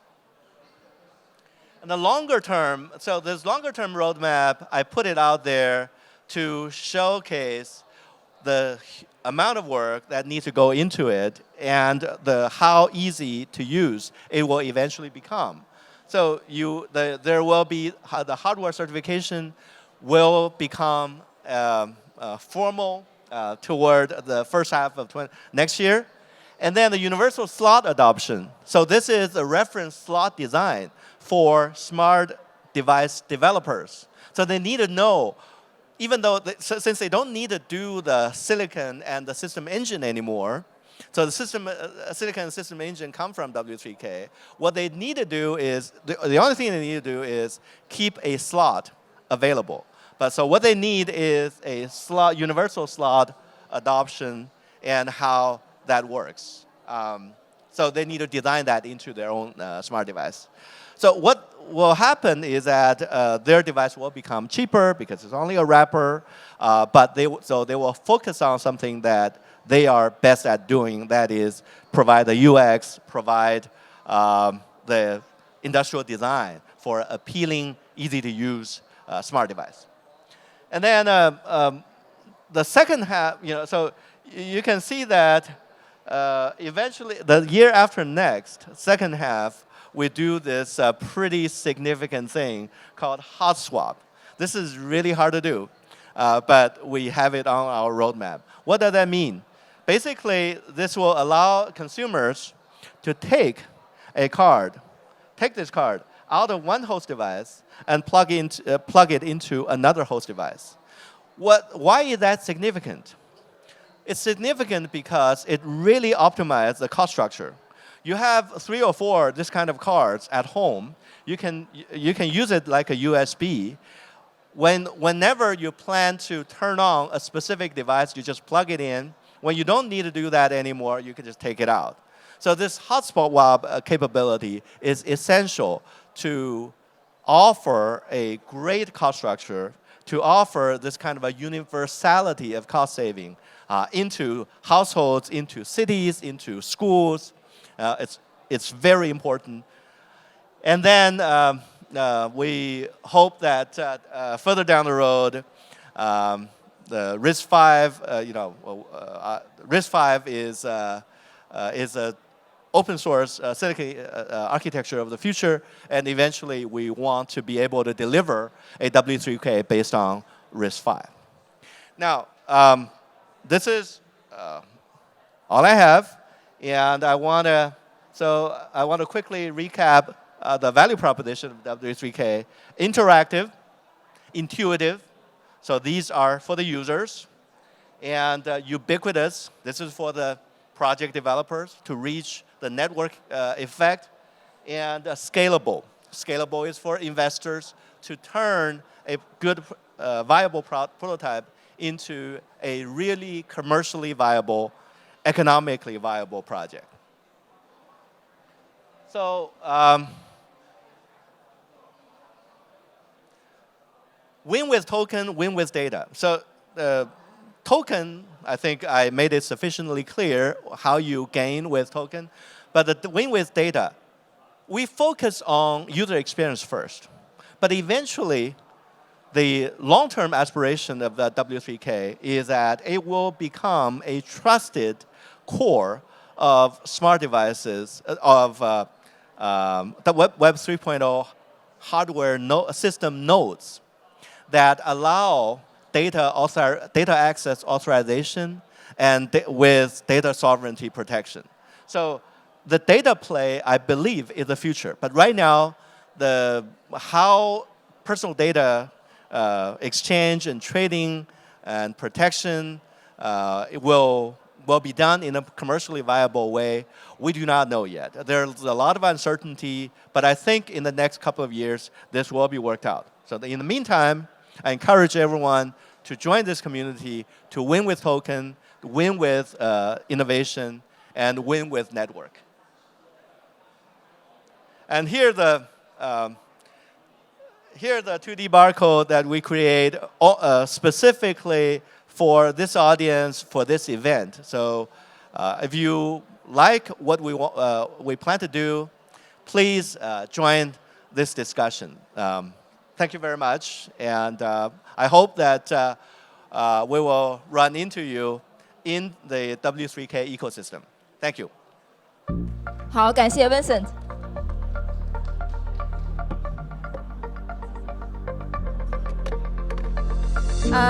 那么接下来呢，我们将进入到本次论坛的第2个圆桌论坛的环节。圆桌论坛的主题呢是 Build for the Next Bull Narrative， 让我们共建下一个牛市的叙事。那么这次论坛的主持人呢，我们荣幸的邀请到了万象区块链加技术部负责人 Patty Two 担任主持人。参与圆桌对话的嘉宾呢，包括 Argreen 合伙人 Laser Ding、Jodnite 联合创始人一帆 Wang、Myson CEO Sherlock Shi、Earwave CEO Jeff Ye、Compower 联合创始人 Charles Yan， 还有 Protocol Lab 战略合作伙伴负责人 Daniel Leon。好，那我们的舞台也已经就绪，有请以上嘉宾上台。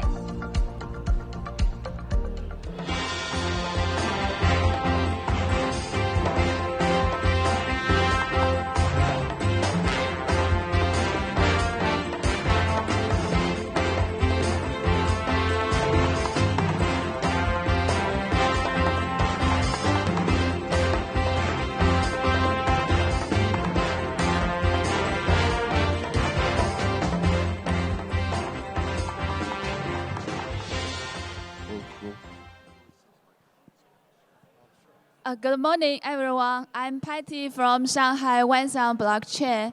The segment I belong to mainly provides blockchain technology service and system solutions for all kinds of industrial applications. Most our use cases are related to IoT and hardware network. Today, I'm really glad to have the opportunity to hold this DePIN panel. As some of you might already know, DePIN means decentralized physical infrastructure. It normally consists of a distributed hardware network and together with a backbone supported by blockchain. Today, we are very lucky to have 6 very experienced practitioners in DePIN areas to share their views. So before I start a very interesting question list, let me invite them to introduce themselves and their projects in DePIN. So I'd like to invite Laser first, and followed by Ethan, and the rest according to the seating order. So Lazy, please. Whoa, whoa. Okay, I'll go first. I'm the partner of Arcane. Arcane is that actually a data network of the globally renewable energy. So specifically, we want to focus on the market of the America and Europe. So similar to what Helium's market is. So we want to build a connection or bootstrap the connectivity among the residential solar panels. So currently, because the data collected because the solar panel data can actually convert it into the renewable energy certificate, which is REC. So it can be, sold to the Google, Facebook. They can buy the REC to do their carbon offset. So, but currently this market is globally it's like $10 billion US, but it's highly centralized and big scale solar farm. So for the long tail distributed households, it's impossible or not economically efficient for the RAC issuer to do this REC issuance. So what we want to do is to utilize, on the one hand, it's IoT gadget, and on the other side is DePIN economic methodology to bootstrap this connectivity for the global household solar PV renewable energy data network. Yeah, that's all. Ifan. Thank you. Hi, I'm Ifan. I'm the blockchain tech lead of GeoDNet. So GeoDNet is basically a network of GPS reference stations. So what is a GPS reference station? It's basically an enhancement to the GPS signals. So we all know that GPS signals are usually only can provide meter level accuracy. So that is not enough for a lot of applications. For example, in the construction sites or in agriculture or in transportation, sometimes you need centimeter level accuracy. And that's what a GPS reference station will provide for. And that's what we are. We are building this network of global reference networks for the GPS. And we follow the DePIN model to deploy our reference stations globally. Currently, we have about 3,000 GPS reference stations around the globe. And by the end of the year, we plan to make it around 5,000 to 10,000, which will make us the biggest GNSS network in the current setting. Thank you. Thank you, Patty, for having me. And thanks for the Wanxiang blockchain to host such a great meeting. I'm Sherlock. I'm co-founder and CEO of Massive Network. So we are building a bandwidth marketplace. We using the token to incentivize the supply side, so every long tail and small users, they can contribute their resources into our marketplace, and then we can use the resources to help people who need a bandwidth, such as right now we're helping the blockchain storage like IPFS, like Arweave, and their ecosystem like NFT Marketplace to help them to accelerating the retrieval part. So right now we're in testnet, and we are preparing to launch our mainnet during like maybe end of this year or early next year. So people who need to use our service, welcome to our website and try the service. Thank you so much.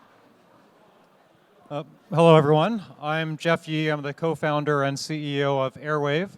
Airwave is a wireless infrastructure project. Specifically, we enable wireless operators to engage with the sites and the services that they need to build wireless networks. We define a wireless operator as somebody that's building any type of wireless network. That could be an IoT network, a mobile network, or more commonly right now for 5G, internet service providers. A little bit about myself. I've been in the wireless technology space for many years now. I've had the fortunate opportunity to see it from different lenses. I was at AT&T when we built the first wireless data network. I was with ZTE building some of the first 5G phones, and I've been at a number of software startups. So it's been fun to see the wireless industry grow, and now I look forward to helping it decentralize with DePIN. Hi, my name is Charles Yan. Our DePIN project is Compower Network. It's a distributed computing power grid, and we believe in the future the computing power infrastructure should be like electric power infrastructure, okay, like utility, that you can use anywhere you want. And if we look at the electric power 100 years ago, almost all the business building their own power stations, buying their own power generators. So, keeping their own power engineering to keep up with the power stations. And today's computing power infrastructure is a lot like electricity 100 years ago.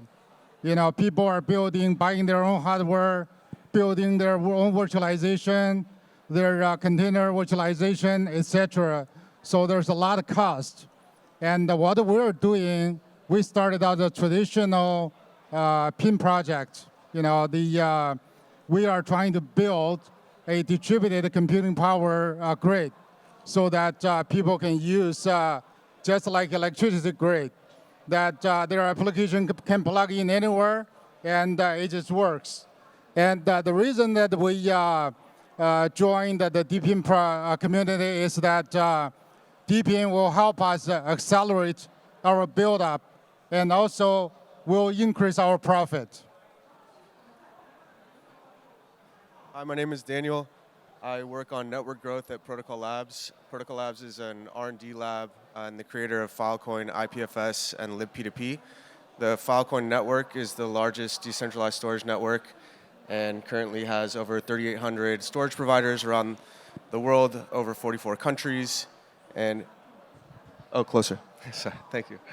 And currently we have over 12 exabytes of capacity and over 700 petabytes of data stored on the network today. Thank you all. So we have so excellent speakers today. And we also have so much to do. So let's move to the first question. What are the most important benefits of DePIN? So let's start from, I'd like to invite Yifan first and followed by Charlie, please. Cool, yeah. So what's the benefit of DePIN? Basically, I can think of like 3 aspects. So the first one is rapid scale. For a small team like us, currently we operate almost 3,000 miners like globally. Which is unimaginable in the past, I think. Because like you just think about all these base stations will be over like maybe 100 countries. How do you figure out like local regulations? How do you figure out payments? How do you figure out like where the locations to set up those miners? And these are all solved by our community members who are really excited about projects. So that's, I think, the best part of DePIN, that you can quickly scale. And the second one is, I think, is because DePIN, you have blockchain mixed into your project. So then you can take advantage of all the DeFi and finance infrastructures that is already there in blockchain. So that you can, for example, like just pay those miners directly over blockchain. I mean, it will be a nightmare for our accounting department if we need to set up bank account all over the global in those 100 countries. That will be a nightmare for us. But now we can just directly pay those people either using tokens or using like ETH, so which is really convenient for us. And then the third one, I think, is the network neutrality. Because there are so many operators in the network right now, there's never been a monopoly force in the network say, I will cut off your service. No such thing will happen in this case. Because all these miners, they are just operated independently, like in a decentralized fashion. So I think that ensures the network neutrality of this project. Yeah. So basically, I think these are the 3 aspects that most benefit us. Okay, thank you. Charlie, please. So in our case, I think the first benefit is help us accelerate the build-up of the computing power grid, that with the incentive structure. And the second one is increase the profit. I think Gao Yuan just talked about it earlier, that without friction, with less friction, and there's more, no middleman, no exploit. There's more profit for all the stakeholders in the DePIN project. And the third one I see is really further leveling the playing field, and with the recent business news that some of you probably heard, recently Twitter's core source code is leaked on GitHub, and GitHub essentially is a centralized infrastructure and centralized management. And it's really the customer is on the short end of the equation. And with the DePIN, I think we can solve a lot of that problem, leveling the field so that the customers is protected. Ironically, in this case, Elon is the victim. But in second case, Elon's engineers was able to, sharing customers' private data that they are not supposed to share. And from the leaking of the Tesla vehicles' private data. Even though Tesla is a distributed infrastructure, but without decentralization and all the validation, this kind of problem still happens. I think that will, with DePIN, we're leveling the playing field. The customers are more protected.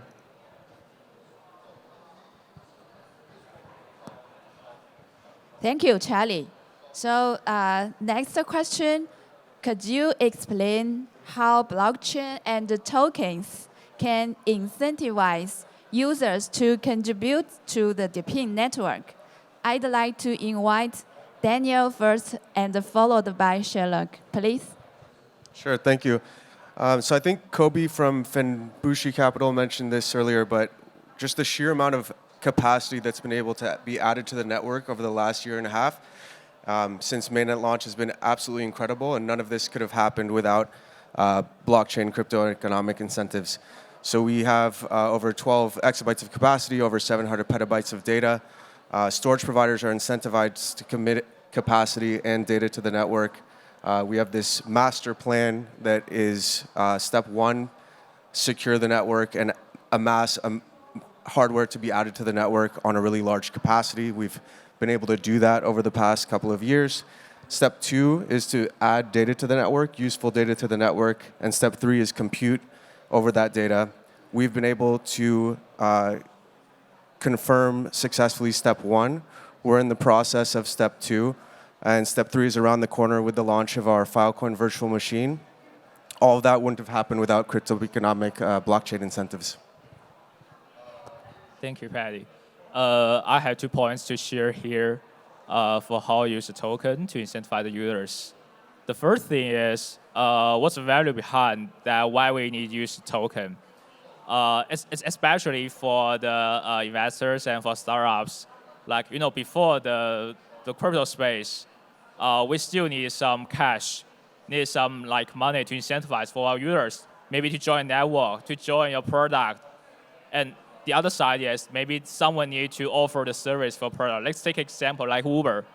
For example, even Uber is a really great business model, but in the early stage, we need to give some offset for drivers to join the Uber network so they can offer their taxi, their car into this platform.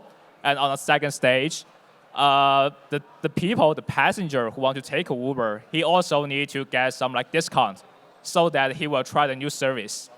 The same thing is going to happen in the crypto space. Like right now, if we want to encourage people to use a service or encourage them to join a network, we still need to take some, you can say the discount or some bonus for them. And it's not easy for a startup. Like if you don't raise enough money, you don't have enough reservation salary, it's a nightmare. You got very easily to run out of your the salary in your whole company.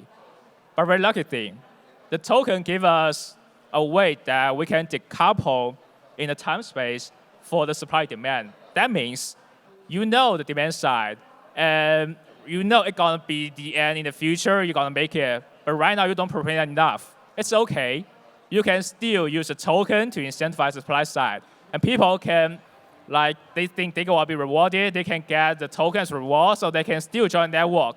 Just like go back to 2016, when Ethereum, no one knows what's the real use case for Ethereum. Like, we don't know it can issue tokens, it can like DeFi or NFT or lots of things.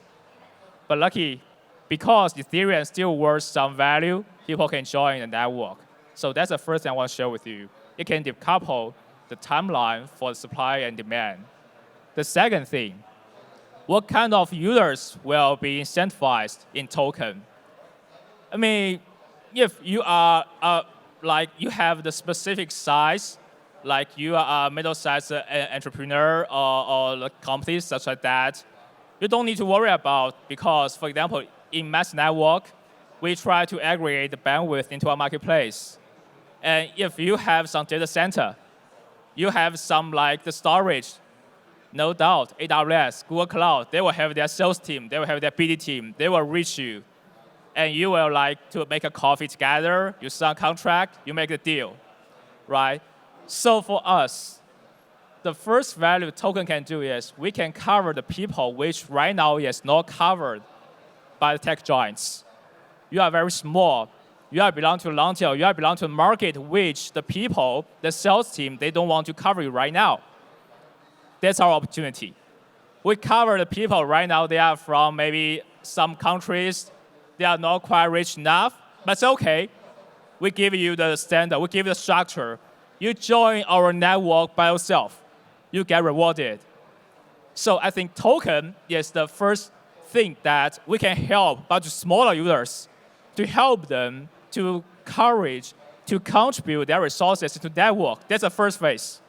The second, we hope in the future the token can be the currency which can be exchanged for the whole system. But the second, we need to make the token to be offered a value for a much bigger users. Right now, we have covered around 20 to 30K users on our network. So next step, we welcome some like smaller, like tier 2, tier 3 telecoms to join our network. And then the third stage, if we are lucky enough, if DePIN can make it, maybe AWS or maybe some cloud service providers, they are business model in salesperson can be innovated by the token. So that's my answer. Thank you. Thank you, Daniel and Sherlock. So let's move to next question. What are the most challenges to build a DePIN network, and how can they be overcome? We'd like to have Jeff and followed by Laser for this question, please. Yeah, so the question is, what are the challenges for building DePIN? And I'd say the first thing is because it's physical, right? You have to work with companies or people that might not be accepting of tokens. And that's just a reality when you're building out anything that's physical. There's three things that I can think of that are very physical. I think it even applies to GPS sensors or even electric ones. MySpace is connectivity. But the first is obvious. It's hardware, right? You can see it from back there, some of the devices that everyone up here brought. One is devices. The second is properties, locations. Where do you deploy a GPS sensor? Where do you deploy an IoT device? Where do you deploy an electric meter, whatever it might be? So properties. The third is going to be the connectivity, and I think this one's often overlooked too, which is the connectivity to the internet. Some of the IoT devices, kind of first phase DY that were deployed, it was overlooked because it's small bits and bytes and it's negligible when it's connecting to the internet. As we move into 5G and mobile devices, we move into internet service provider, home internet, where you have up as much to a terabyte of data being consumed. You have to consider the physical lines that connect to the core area of the internet. And so the challenge to answer Patty's question is, how do you engage some of these people, these organizations, to be a part of the ecosystem if they're not ready to accept tokens?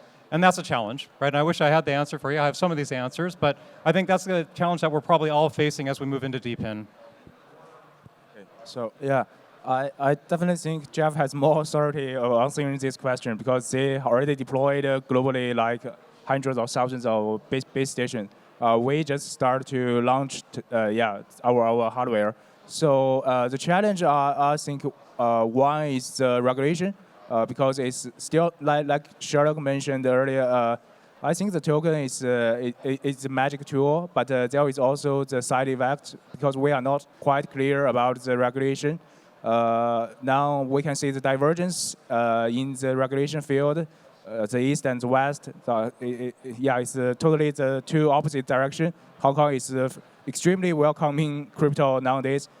So regulation is one issue for not just DePIN, actually for every Web3 projects. And specifically for DePIN, I think the challenge one is for the supply side, which is the hardware.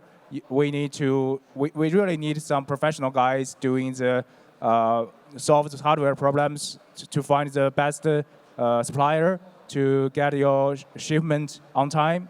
And the third challenge I think is sales or marketing side, which I discussed yesterday with Sal also. So I think it's a little bit friction for the Web3 or Web2 users to get mass adopted into our DePIN projects right now. But it's the future.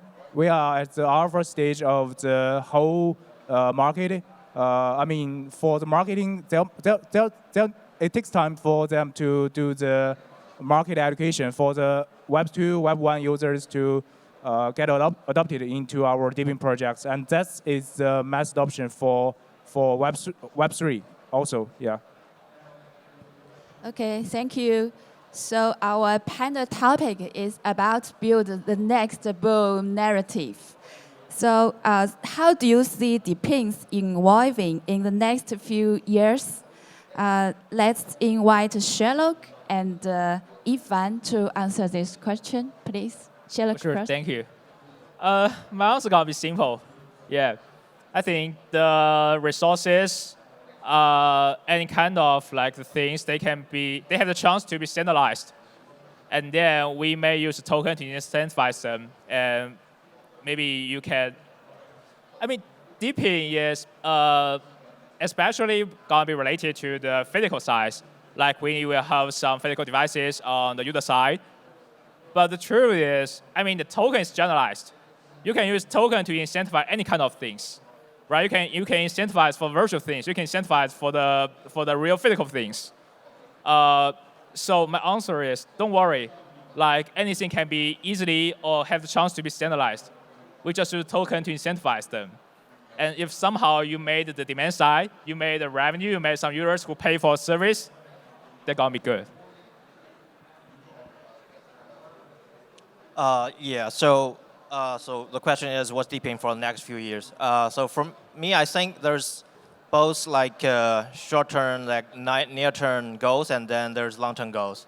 So for the short term, maybe for the next year or two, I think for most of DePIN projects, the goal is still two things. One is to scale even bigger, like wherever you are a storage service or you are a GPS service. We would like to have more like stations globally. For example, for us, we would like to reach maybe 10,000 base stations by the end of this year, or 100,000 in a few years.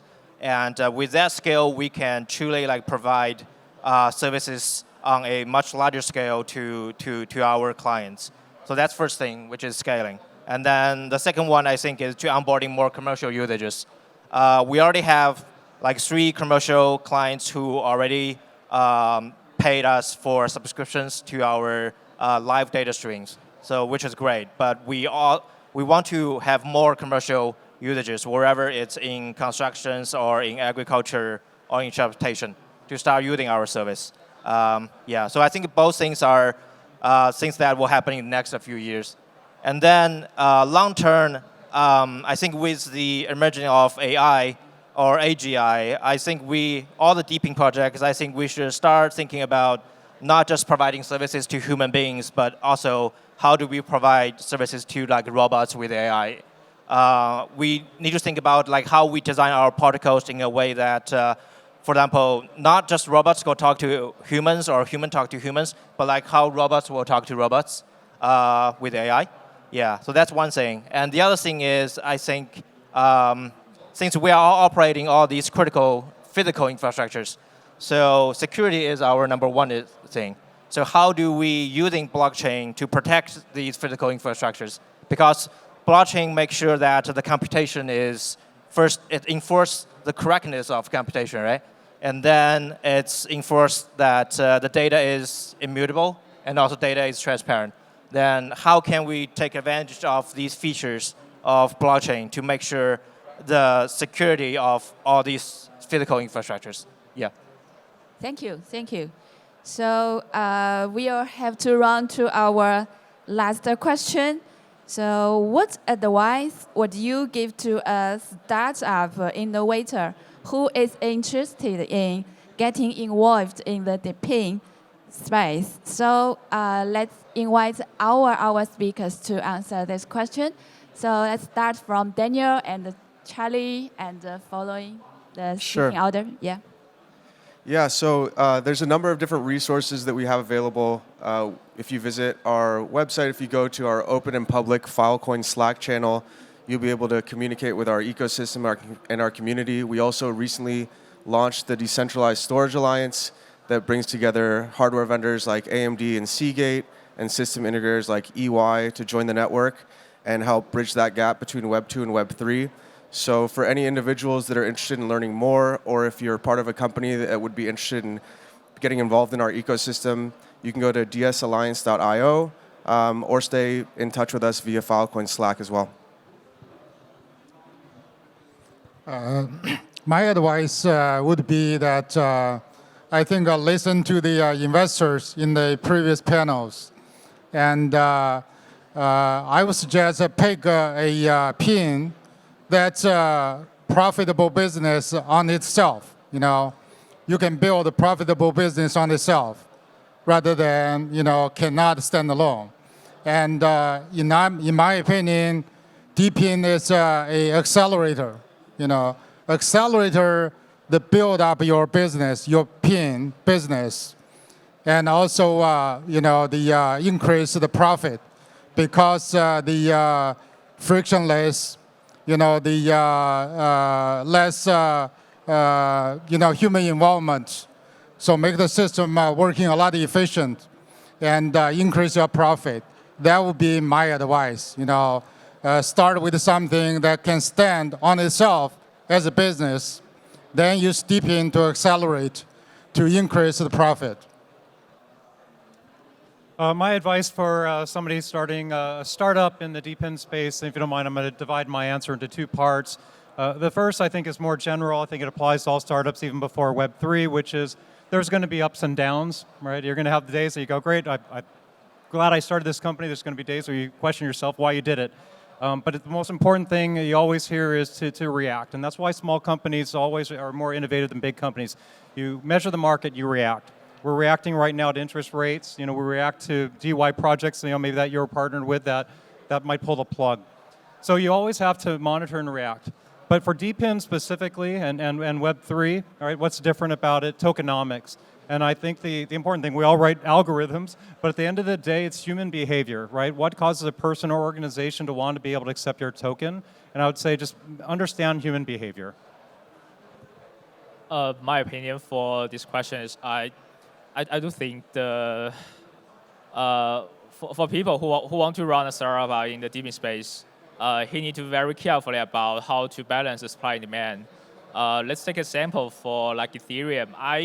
I had to say Ethereum, just like Jeff said, tokenomics are really important because we in the internet space, if we have like 10,000 and millions of users crowding into your system, your network should be more valuable, right? But look at the things happening in Ethereum or such kind of model they design.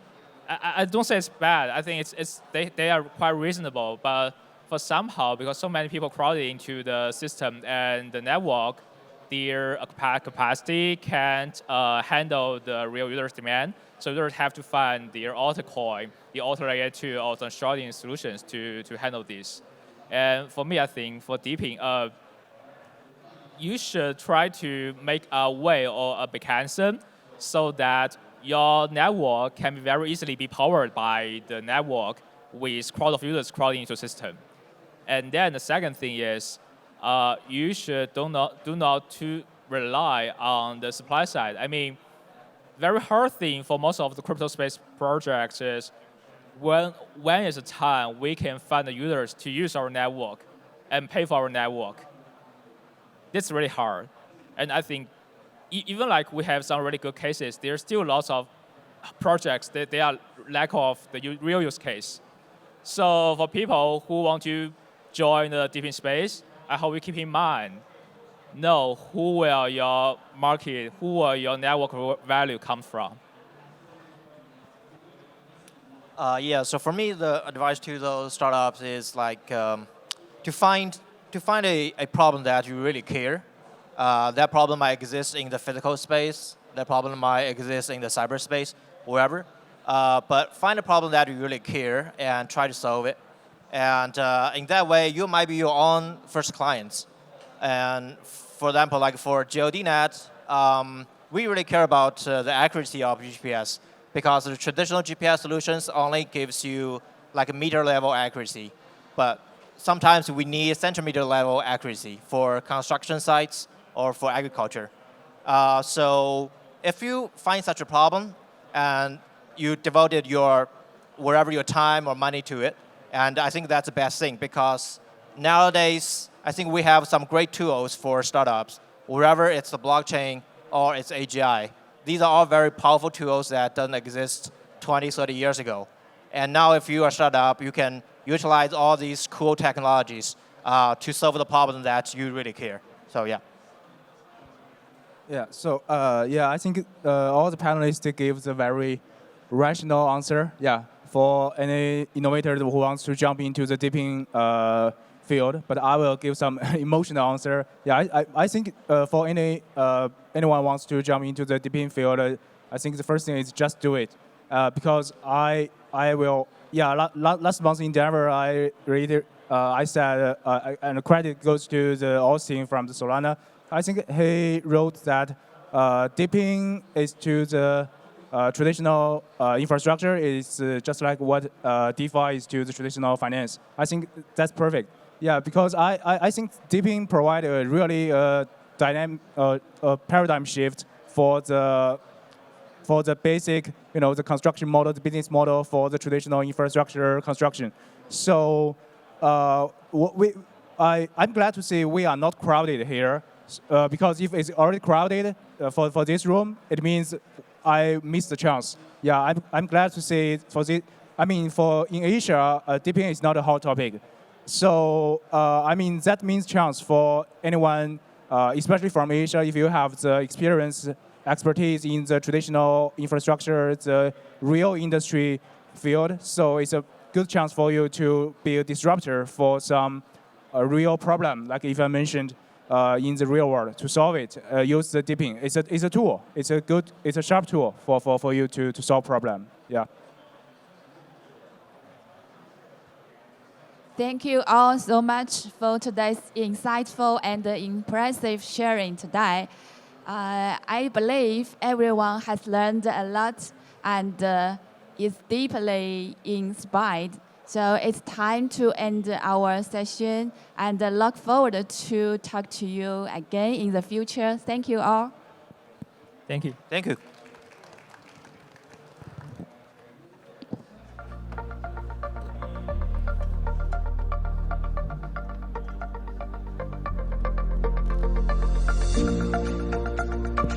好，感谢 Patty 的精彩主持。那么接下来呢，继续我们下面的环节。接下来我们有幸邀请到了 IoTex 产品主管 Aaron Bessie 为我们带来主题演讲，主题是赋能DePIN未来。Welcome, Aaron.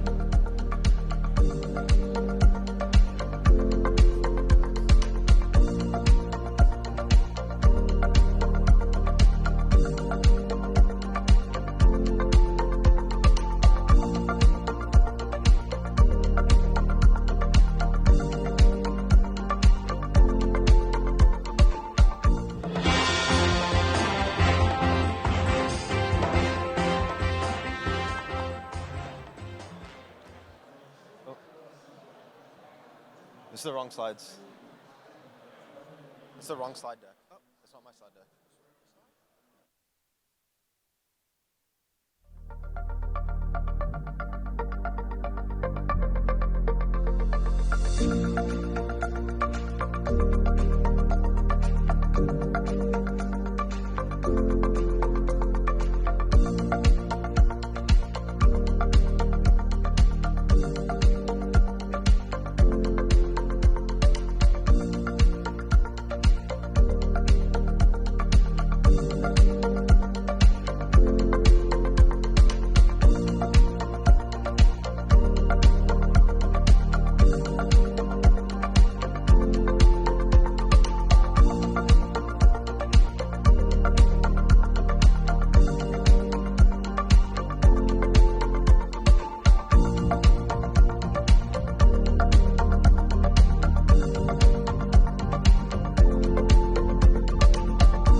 Hey guys, excited to talk to you guys today about empowering the future of DePIN innovation with IoTeX.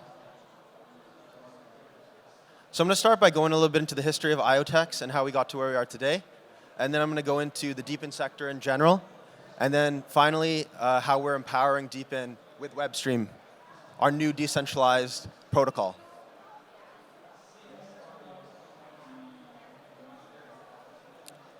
So we launched our white paper back in 2017. Essentially, our thesis there was that the biggest users of blockchain in the future are going to be devices rather than people. And intuitively, this makes sense, right? You probably all have smartphones. You might have a smartwatch. You might have a security camera at home. And then in 2018, we launched our Layer 1 blockchain testnet, followed by our mainnet in 2019. Our Layer 1's been very successful. I'll talk about that in the next couple slides. In 2020, we launched a proof of concept product called the UCAM. The UCAM sold 20,000 devices, and it's actually still available on Amazon if you want to check it out. What the UCAM is a home security camera, which in order to access the video footage, you need to log in using your private key. So a blockchain-enabled security camera. Then in 2021, we launched another proof of concept product called the Pebble Tracker. So the Pebble Tracker is a GPS, again, a blockchain-enabled device that pulls in tons of different data and then puts that data on chain. This really showed us the power of the DePIN space. So we were able to actually sell thousands of these Pebble Tracker devices in just 24 hours, again, with the promise of incentives and using tokenomics to do that. So MachineFi was what we were talking about a lot last year. So the MachineFi name has kind of morphed into this DePIN that we talk about today. So really now that brings us to 2023, which our focus is trying to be the infrastructure layer for all these DePIN-based projects, and hopefully a lot of you in this room today. So just some stats on our blockchain here. So our Layer 1 blockchain has over 300,000 users, over 300 million assets on chain, but I really want to highlight the number of devices here. So over 20,000 devices and counting.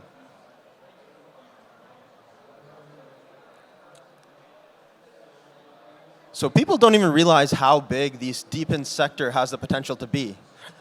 If you look at the real world economy compared to the cryptocurrency market, compared to even the global stock market or DeFi, it's really, really massive potential here, and I'm really excited to be working in the space and see all the energy in this room today.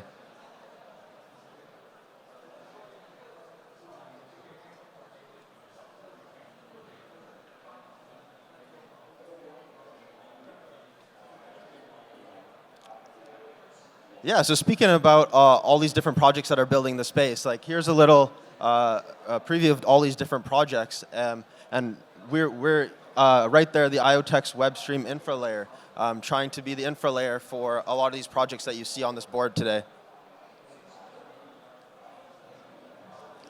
But there are a lot of issues with trying to build a DePIN project. It's not the easiest because it's a fairly new thing. There hasn't really been the infrastructure layers necessarily there. A lot of the projects have to resort to using centralized cloud in order to do their computation. So this is where we come in.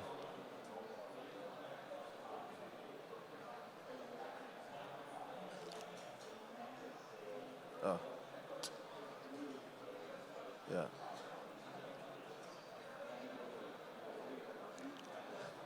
So earlier this year, we launched our decentralized protocol called WebStream. WebStream is developer-friendly, trustworthy, composable, and provides end-to-end data ownership to the users, and providing zero-knowledge proofs to any kind of decentralized application or chain that you want to build. Let's go a little bit deeper into WebStream here. So again, this is the off-chain compute infrastructure, which is acting in the middle layer between smart devices and any kind of chain. So really, we really want to open this up and be, like I said, the open protocol that anyone can use, completely open source. So again, taking any kind of smart device, any kind of data, running that through our series of execution nodes in WebStream. And you can run very sophisticated kinds of computation within WebStream, and then putting that into any chain that you want to use, whether that's IOTEX. I would love if you use IOTEX, but it doesn't have to be IOTEX. It can be Binance, it can be Ethereum, it can be Polygon.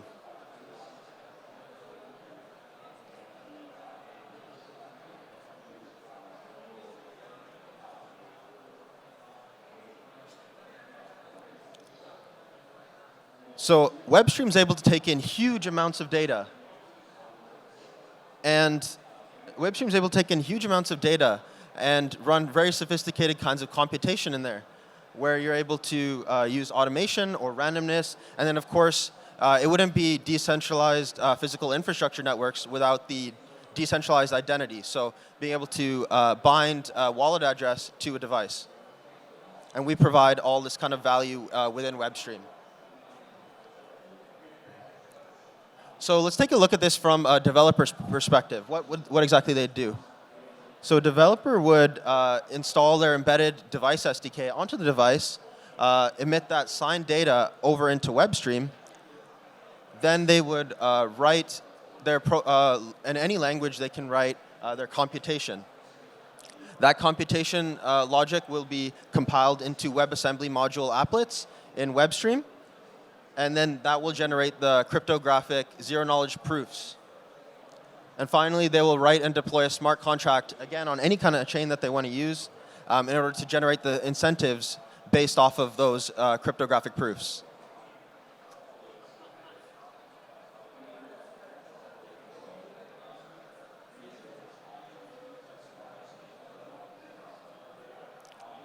So all a developer needs to do is log into WebStream Studio using their MetaMask, and then they're able to see all these different types of data that are coming in.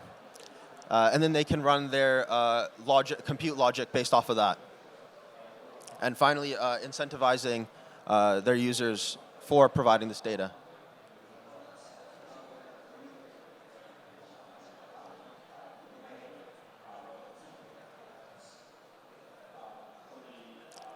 So the amount of building that we're seeing right now in this space is incredible, and it spans across a lot of different industries, from Demo in the automotive industry to Arcreen in the green energy industry. We're really excited about all the building that's happening, and we're looking forward to the future of WebStream, the future of DePIN, and we just really want to propel this sector forward. So that's kind of why we're trying to do this open source, decentralized infrastructure provider for all this DePIN type of projects that want to come up. So if you guys want to learn more, feel free to check out our website, iotex.io, to learn a little bit more, or reach out, we can have a chat, and learn a little bit more on our developer portal as well.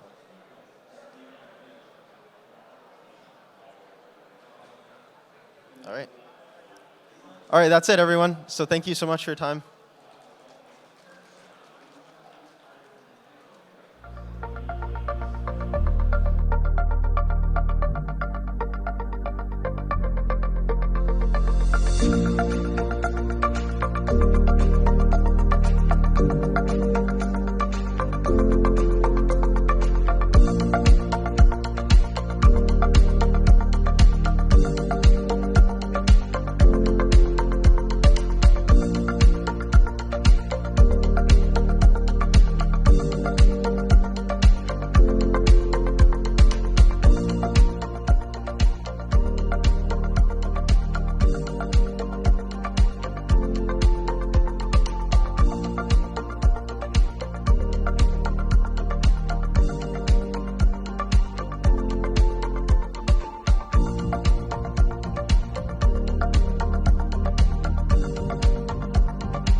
OK， 那刚才聆听了各位嘉宾的精彩演讲，接下来呢，我们将会宣布一个重要的倡议，面向全球发起共建 DePIN 香港倡议。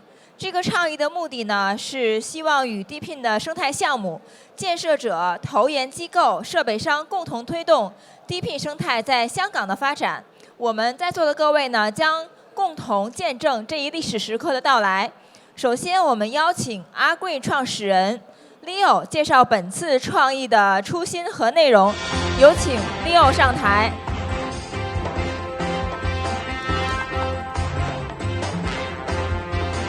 我是 Alcreen 的Leo。那非常感谢今天各位 DePIN 的专家的精彩的分享。我稍微简短的这个 recap 一下。那 DePIN 呢是透过 token 的激励机制，然后让全球社区然后这个共同来建设有价值的来自于物理世界的基础设施网络。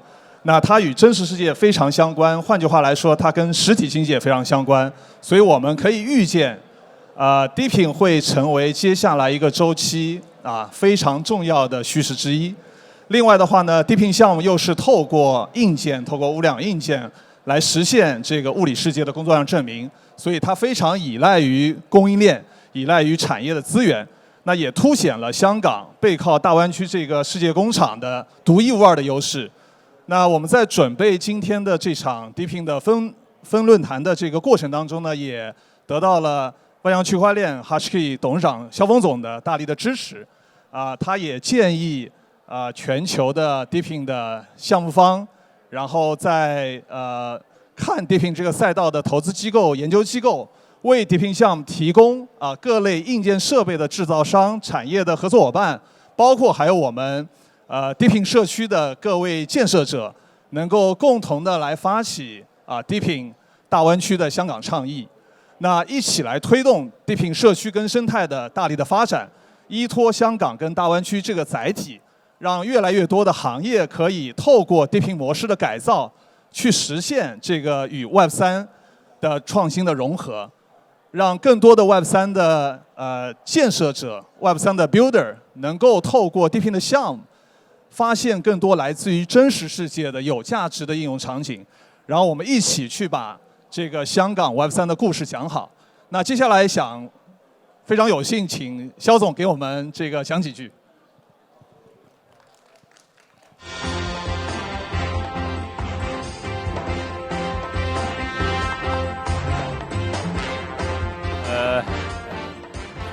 非常高兴，也非常荣幸。这个我跟林瑶呢，一直以来，我们都一直在探讨，怎么样的把物理世界和数字世界，把现实世界和虚拟世界，怎么把它连在一起。虽然我们看见了很多的人类的一些数字化的迁徙，但是我们毕竟肉身不能脱离这样一个物理世界，这么一个现实世界，这必须有东西，有一个桥梁来把它结合在一起。那DePIN其实就是一个基础，是这样一个把它们连在一起的这样一个基础桥梁。所以，我们也一直希望从万象区块链角度，从 HashKey 角度呢，希望能够推动这样一个基于区块链的这样的可信的物理网络，希望推动这个发展。所以明天我们还会有一个发布，其实跟 DePIN 也是有关系的。明天还会有一个发布，当然不是 DePIN， 是用了 DePIN， 是吧？用了这样一个可信的这么一个数字底座，一个物理网络的基于物理网络的这样一个数字底座来做碳中和。做哪方面的碳中和呢？我们希望能够把被别人诟病的会导致碳排放的比特币的挖矿行为，把它绿色化，让比特币成为一个绿色的东西。这个其实和我们的DePIN就有关系，它需要依赖DePIN这样一些物理网络来验证、来记录、来验证、来证明。所以呢，这是我们一直以来并不是一时之间的某一个想法，而是我们在过去1-2年的时间里，我们一直想要寻找在这方面，在这个方面能够寻找到DePIN这样一些物理设施、物理系统、物理网络对我们的这种不管是 ESG 也好，包括 NFT 也好等等，能看看它能提供一个什么样的帮助，让我们能够达成一些特别的目标，所以呢，也非常高兴今天我们有这么一个专场，在香港的讨论这样一个话题是一个非常合适的地方，首先，第一，大湾区是几乎是全球DePIN一个制造基地。所有的制造应该都在大湾区，然后香港，昨天也好，这段时间也好，香港呢一直都有关于鼓励支持 Web3， 鼓励支持大家用 tokenization 的方法来解决物理网络之间的连接问题、激励问题和市场推广的问题。所以这两个大湾区的DePIN的这么强的制造能力，和香港对 Web3 的政策的这样一个支持，对吧？对基于物理网络的 tokenization 的这样一个加持，去推动这个物理网络的这种DePIN这样网络的一个更快速的发展，这样一个政策，这两个结合在一起，会非常非常的有利。所以呢，真的是呼吁大家，呼吁我们，不管是DePIN的制造业也好，还是DePIN的应用方也好，还是网络的建设者也好，大家一起来，我们一起来，共同的在香港、在大湾区面向全球来做这方面的事情，把DePIN这样一个这个事业呢能够发扬光大。好，谢谢大家，谢谢大家。感谢肖总的精彩致辞，请您留步，也请 Leo 来到台上。那么接下来呢，我们将依次邀请嘉宾上台，和我们共同发起共建 DePIN 香港的倡议。我们邀请 HashGlobal 创始人沈康，邀请 Helium Foundation 全球增长负责人高原，万象区块链首席经济学家办公室研究经理王普玉， W3K 道发起人 Vincent Wang。Green 合伙人 Laser 丁 ，Compower 联合创始人 Charles Yan， 万象区块链加技术部负责人 Patty Tu，Fibercom 市场部生态合作经理 Dextor，Mission 首席执行官 Sherlock 士 ，IoTex 产品主管 Aaron Bessie。继续邀请 Future Money 创始人 EO 浩。EV3 创始人 Salvador Gala， 分布式 Capital 筹资人 Kobe Chen，Jordan Knight 联合创始人一分旺 ，Airwave 创始人 Jeff Yi，Protocol Lab 负责战略合作伙伴的 Daniel Leon，ARM 市场总监 Derek Chen，ARK 执行总裁于凯 ，JDI 代表 Melody。好，请各位念到的都到台上来，还有 Seed Studio 合伙人蒋宇 ，Mimo Labs Partner Ted Xu，Meta Blocks Co-founder 张岩 ，DriveX 亚洲推广大使 Liberty Ma， 以及 Revoke International Founder 梁宇宁，有请受邀嘉宾一起上台。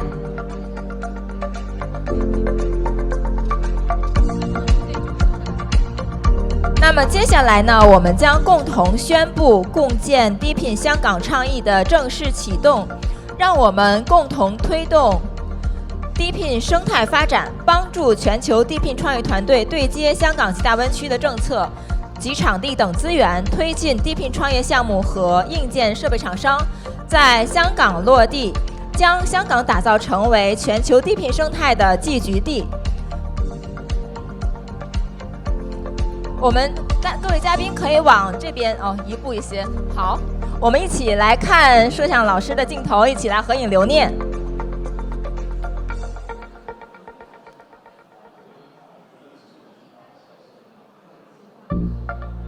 我们大家一起点个赞吧。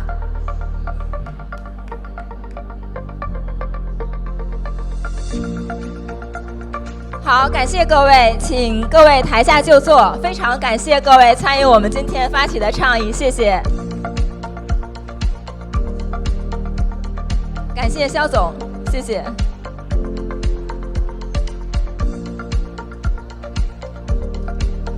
那么随着我们倡议的结束呢，接下来将开展我们下一场圆桌对话。圆桌对话的主题呢是帮助现实世界拥抱 Web3。在这场圆桌对话中呢，我们有幸邀请到了 FabCon 生态合作经理 Dexter 洛担任主持人。参与圆桌对话的嘉宾呢，包括 China 市场总监 Derek 钱、Rack Wireless 首席执行官于凯、JDI BD 代表 Melody、Seed Studio 合伙人蒋宇。有请以上嘉宾来为我们进行压轴的圆桌分享。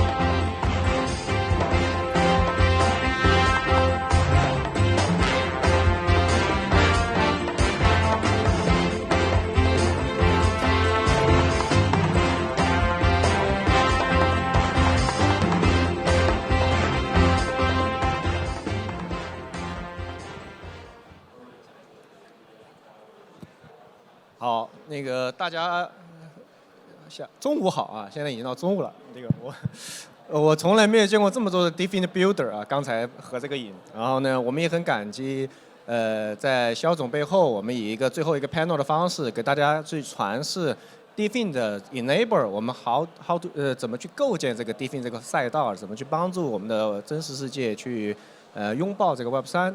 那我是本次 panel 的主持人，我叫罗俊 Dexter。我来自那个 FabCon Wireless， 是一个持续聚焦提供 IoT 解决方案的公司。简而来说，我们是来自于 DePIN 的 Infrastructure Network 这个环节。那我接下来的宝贵时间呢，都会交给我们的4位非常重要的 speaker。同样作为一个Network Builder 的一个老玩家和个 Web3 的新玩家，我今天也非常感激这个机会去。代表大家去向4位专家和老师提出很多问题也欢迎大家珍惜这个传道授业的机会那要不接下来请4位嘉宾先介绍一下您的自己和您所处的公司，要不从 Derek 这边开始。好，大家好，很荣幸能参加今天Web3的这个DePIN的活动啊。我叫钱电生，英文名叫 Derek 钱啊。我在ARM 中国是负责市场和生态相关的业务，就是包括从互联网公司的广泛的合作，然后还有关于我们 ARM 的ARM China 的 IP 的产品的生态托管的工作。其实ARM 其实是在整个不光是硬件产业，是整个半导体产业，包括硬件产业的最上游，它是一个 IP 的提供方。也就是现在其实很多的计算设备基本都是基于 ARM 技术来的，然后或多或少的呢都是有些关系，所以呢就是说跟我们今天的技术DePIN 的项目之间呢，可能后续还有很多联系。然后我们自己也在看，就是我们 ARM 的技术能够怎么很好的就支持DePIN 技术的发展。希望接下来我们有更好的探讨和合作。大家好，我叫于凯，来自 RK Wireless。我们其实进入到 Web3 主要是因为 Helium， 所以我们其实也是最早跟 Helium 一起做 Helium OG 的 Hotspot， 是因为我们公司专注其实是在物联网的通信网络的构建和产品，其实就是物联网的硬件产品。所以今天也很高兴来到这里，可以有机会跟各位朋友有一些讨论。谢谢大家。大家好，我是 Melody， 目前就任于 GDI， 现任香港驻 BD 代表，主要负责亚洲区域的市场的开发与投资。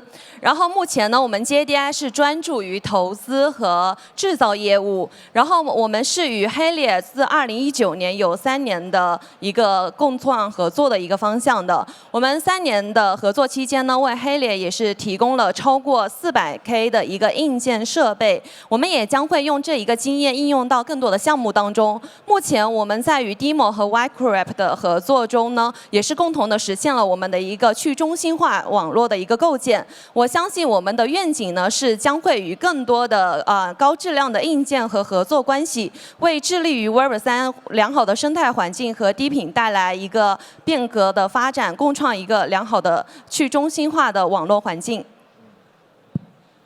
大家好，我叫蒋宇，来自于深圳西地科技。过去15年呢，我们一直植根于开源硬件，为全球的物联网的创新者以及世界500强的数字化转型的部门提供一站式的物联网的解决方案。那我们和 Web3 这个世界结缘呢，也是从黑链开始，由黑链开始，从 collectivity 从连接开始，一直到后来我们和 WeatherXM 进行物联网传感器相关的合作。以及后面我们和去中心化的存储计算的 Flux 项目合作，逐渐的我们开始在 DePIN 这个板块里面认识了更多的朋友，结识了更多的机会，希望跟大家交流更多的这个经验，谢谢。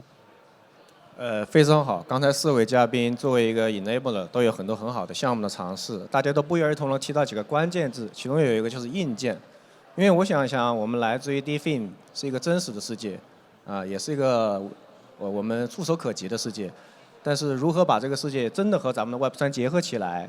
那在硬件生产、设计、制造这一块，不知道各位有没有一些经验可以分享，包括可以具体的案例可以分享给大家。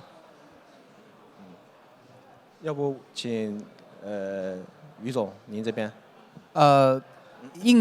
硬件制造其实关键还是在于自己擅长什么。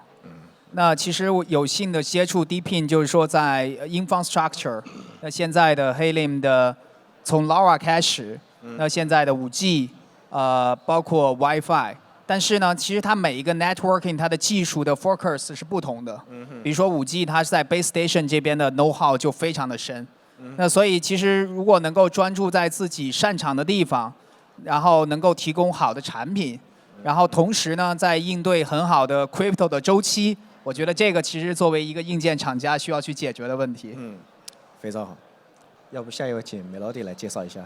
我们目前 JDI 的项目呢，正在与 DePIN 和 Web3 的合作，我们将推出 HashDog 等多款的硬件设备。我们是想说，通过合作关系推动 Web3 和 DePIN 项目的共同发展。首先，我们 JDI 与 DePIN 的合作的这个项目中主要是实现了对车辆数据的一个去中心化数据管理。我觉得这也是会对我们的一个汽车产业开辟一个全新的一个道路。目前呢，我们当前这个项目的话，已经有1万辆车插入我们这款 DePIN 的网络，而且呢，我们现在已经覆盖到了超过60个常见的汽车品牌。我觉得这是个对整个汽车行业也是带来了一个新的商业的模式。我们实现了让车主可以对自己车辆数据的一个去中心化，提供了更加安全、稳定、高效的一个网络环境，而且让整个的推动了一些像我们的车辆保险汽车共享等一些新的业务的衍生。然后其次呢，我们还有呢 Web3 的里面中的主要是体现在了去中心化的区块链的网络。我们是想利用创新的区块链网络技术，推动到我们这个更多的人运用到我们这个去中心化的网络，给大家提供一个更加安全、高效、稳定的一个互联网的一个环境。我也相信我们通过与 DePIN 和 Web3 的合作呢，将会更加的优化我们 JDI 未来的一个项目，然后共同迎接和对这个 Web3 这个生态大环境提供致力一份力量，为社会带来更大的价值。对。OK。这个刚才于总说到了一点，就是因为不是做硬件不是一个公司能够做所有的东西的，所以需要去集中精力做自己擅长的事情。那我们呢，在传感器这个事情上面呢，主要集中在户外的对于环境比较苛刻的一些传感器比如说气象站。那WeatherXM 是一个去中心化的一个全球的一个气象站的部署的一个基础建设。为了能够把数据做准，我们建设了南中国区域应该目前最高风速的风洞，用于去标定每一个我们出厂的气象站。所以目的是为了让我们的 DePIN 的项目的数据真正是真实的，准确的、有效的，能够服务于保险服务于农业，服务于各种需要这些准确数据的行业。那同时呢，作为一个过去2年多，我们一直植根于这个边缘计算的公司我们不仅提供了基础的硬件，同时事实上是超越硬件的。那比如说 Flux 项目，最开始的时候，它其实更多的是植根于什么呢？植根于 Geek 极客。很多的人用 Flux 这样的项目呢，他们其实是需要精通 Linux 的。我们基于自己的硬件，提供了超越硬件的 DApp 的选项，提供了超越硬件的 App 的选项，让普通人、让普通的 consumer 也能够应用起这样的一些硬件，从而降低了这些 DePIN 项目的门槛，让更多的人能够参与其中所以对，这是我们的一些经验。我觉得大家提得非常好，就是提到了基本上真实世界中衣食住行的很多方面有出行，有环境检测。那我有几个问题，具体的问题可能想请教一下。首先，我可能从于总这边开始，因为我知道像 RK 这边 Wireless 已经比较早就参与到刚才提到了很多 DeFi 的实际的项目运作中。您刚才提到一个非常有意思的话题，就是硬件生产制造如何跟 Token Economy 去做一个比较好的业务结合，或者是互相配合。我不知道您在这一块之前有没有遇到过一些问题和如何去解决它，然后对可能接下来其他 DeFi 项目的一些借鉴这是我。对，因为其实我们做跟 Helium 这边是2019年开始嘛，那个 Crypto 周期刚刚是往上增长的初期，然后所以到2022年，其实整个 Crypto 是下跌的这个趋势嘛，所以整个 Supply Chain 的压力是非常大的，因为你的 Token Price 在下降的时候它是非常快的，但是你的 Supply Chain 其实基本上要花3个月去准备的。那你怎么用这个下降的快速去应对3个月的这种 supply chain， 其实是一个挑战。这其实也是在说，作为一个硬件，因为你没有办法，你去看 NVIDIA 的财报，其实它的 model 它的整个增长曲线就很有意思，就是说它其实在用1年的钱养未来3年。就换句话来说，你今年挣的钱其实不是今年的整个 benefit， 其实它是要 average 的。所以其实我觉得它也是在应对整个的 supply chain 的周期。那你在这个 supply chain 周期里头，第一个像我刚才讲的，你要 focus， 你要守你自己做的，那你其实可以有 crypto 的项目，也有非 crypto 项目去做很好的 balance。那第二个就是在于，可能也是在学习吧，就是可能经过这个 hype 对我们来说还是第一次，可能下一次就会更加的有经验。我看到 NVIDIA 的财报，其实在这次的这个增长周期牛市和上一次，其实它自己也提升了很多。对，所以我觉得。可能这种应对性可能可以处理得更好一些。那我理解一下，就是发币很快，但是做一个实际的硬件产品还是需要一定周期的。那这里面的错配还是有很多挑战的，我觉得非常有意思的观点。那第二个问题想请教一下那个 Melody， 然后因为JDI 呢，其实刚才提到了，涉及到了很多不同的 DeFi 的项目，有出行的，还有包括也可能从 Helium 开始。那接下来在 Web3 这个方向上，包括 Web3 跟物理世界的结合 DeFi 这个方向上，你们还有一些接下来什么计划吗？跟规划？JDI 的话，未来呢也是意在不断的创新和优化我们的一个设备。其次呢，我们现在正与 DeMo 高密的合作，共同研发出一些比较提供稳定的一些高质量的项目。目前我们与 DeMo 合作的上币呢也已经代币已经上榜到 Coinbase， 对我们的整个项目的推广流动性也是有一定的提高的。其次呢，在之后的话，我们之前有用黑链3年的工作经验，社会服务经验，为提供触及到6万的一个社群用户，运用这些经验呢，我们将会与更多的项目进行一个合作，将我们整个去中心化的网络起到一个更强大的一个作用，推动整个 Web3 和 DePIN 项目的一个发展，致力于这一块的前景。因为我们是主打行动大于言辞，我们将共同付出一些为整个DePIN和 Web3 大环境社会生态系统中为大家提供高质量的硬件。我们愿景也是通过我们高质量的硬件和合作关系，为整个推动这个区块链去中心化的发展致一份力量。我们也相信去中心化的这个网络环境会在将来会发挥到很大的作用，给我们社会啊个人都带来更大的一个价值。所以说，我们 JDI 也是致力于整个社会，让整个现实社会更好的拥抱我们一个 Web3的一个大环境。谢谢。非常感谢。刚才有一句话特别触动我，就是一定要行动，对吧？这个DeFi永远属于行动派。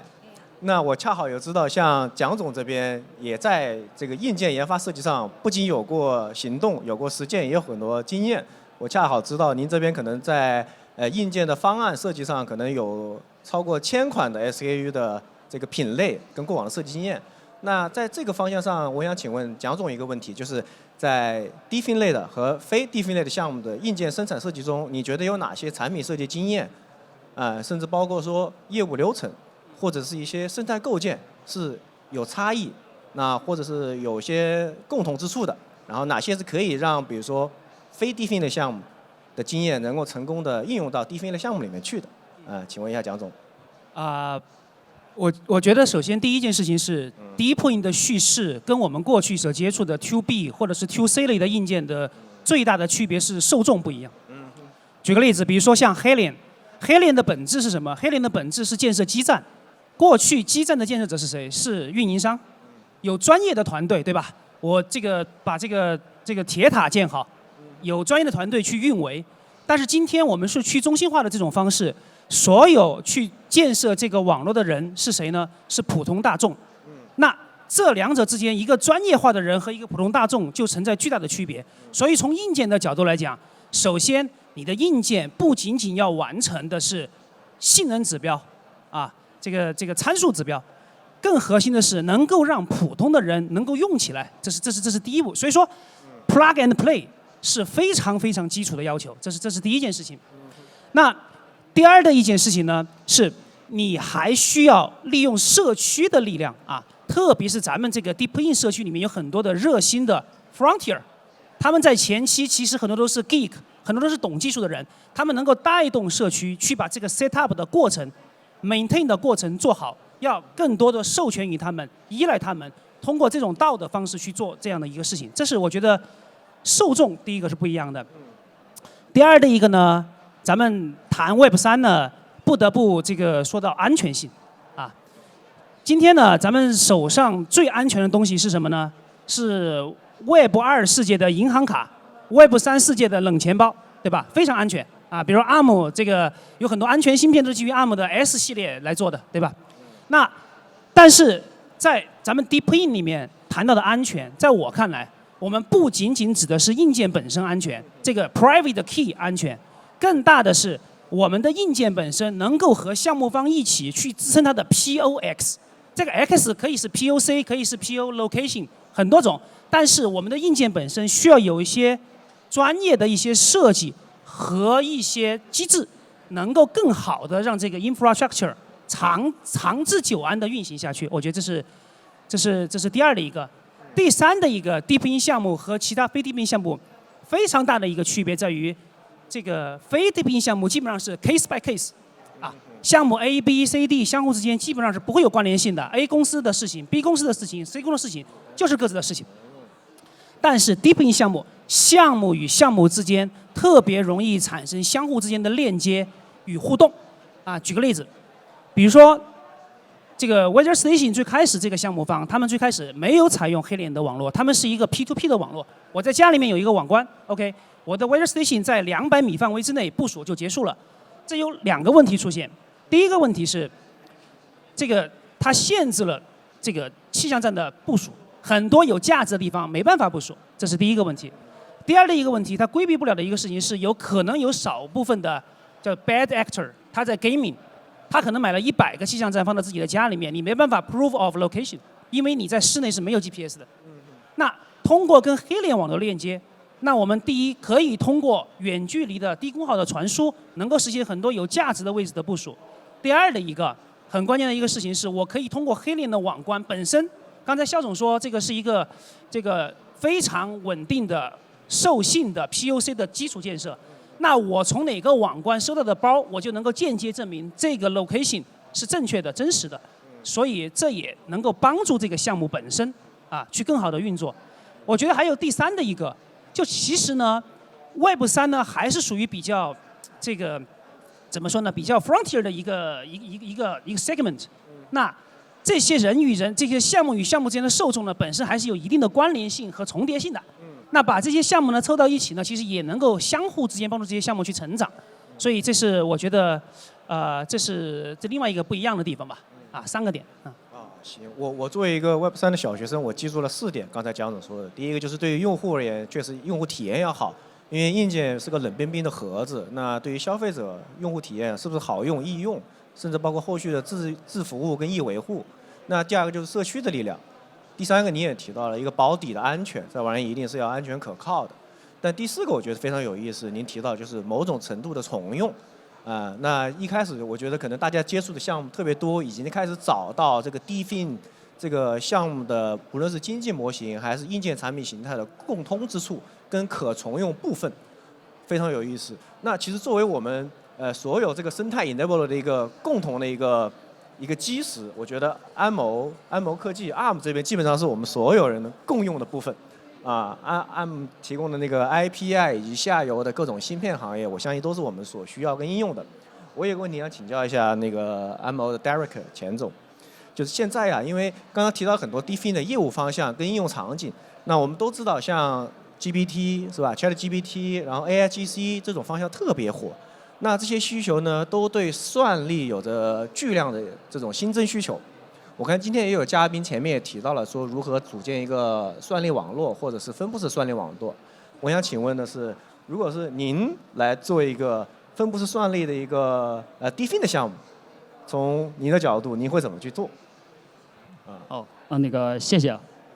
那个其实最近 AI 那个人工智能确实很热，我相信那个人工智能最后肯定会在我们的 Web4 应用以及那个区块链的应用中起到很大作用。那个关于那个这个问题呢，我是想从3个方面去说。第一个是，既然设计项目嘛，那我就设计项目本身怎么设计，我先讲一下。然后第2个是，就是说设计出来这个东西是不是可行，也讲一下。最后呢，第3个方面那个我就给出自己的一些想法和建议。首先现在那个刚才讲到那个 GPT 和那个 AIGC 那块是一个大模型的应用。大模型大家也知道，人工智能应用现在基本上分2个层面的东西，那个就是基础分2个层面，一个是训练，另外一个是推理部分。大家也知道，现在的整个大模型所需的参数特别多，有1500多亿，像那个 GPT-4，所以基本上那个从算力的层面来说的话，只有那个 NVIDIA 的那个高算力的卡，其实 A100啊、A800啊，对，后面那种高算力卡，并且是一来就要那个上万张、几万张来。这个不是一个就是个人或者甚至一个小的组织能够负担的，所以这里面我认为就是人工智能这个尤其是大模型的训练部分，我们还是交给那个大的机构去办。但这并不表示说那个在这个领域里面我们就是说这个 DePIN 的项目就没法落地。那反而在推理上面，我觉得这个我们还是可以去做很多设计的。讲一个故事，就是说前几天跟我们朋友聊天，朋友说他给他儿子买了一个那个PC 机，很贵，2万多块钱，用的那个显卡是那个 NVIDIA 的4090 Ti， 这个其实在那个 PC 端非常高端了，但是他会用吗？就是用的时间会相对来讲肯定会比较短，是吧？这个对于这个个人来说其实是浪费的。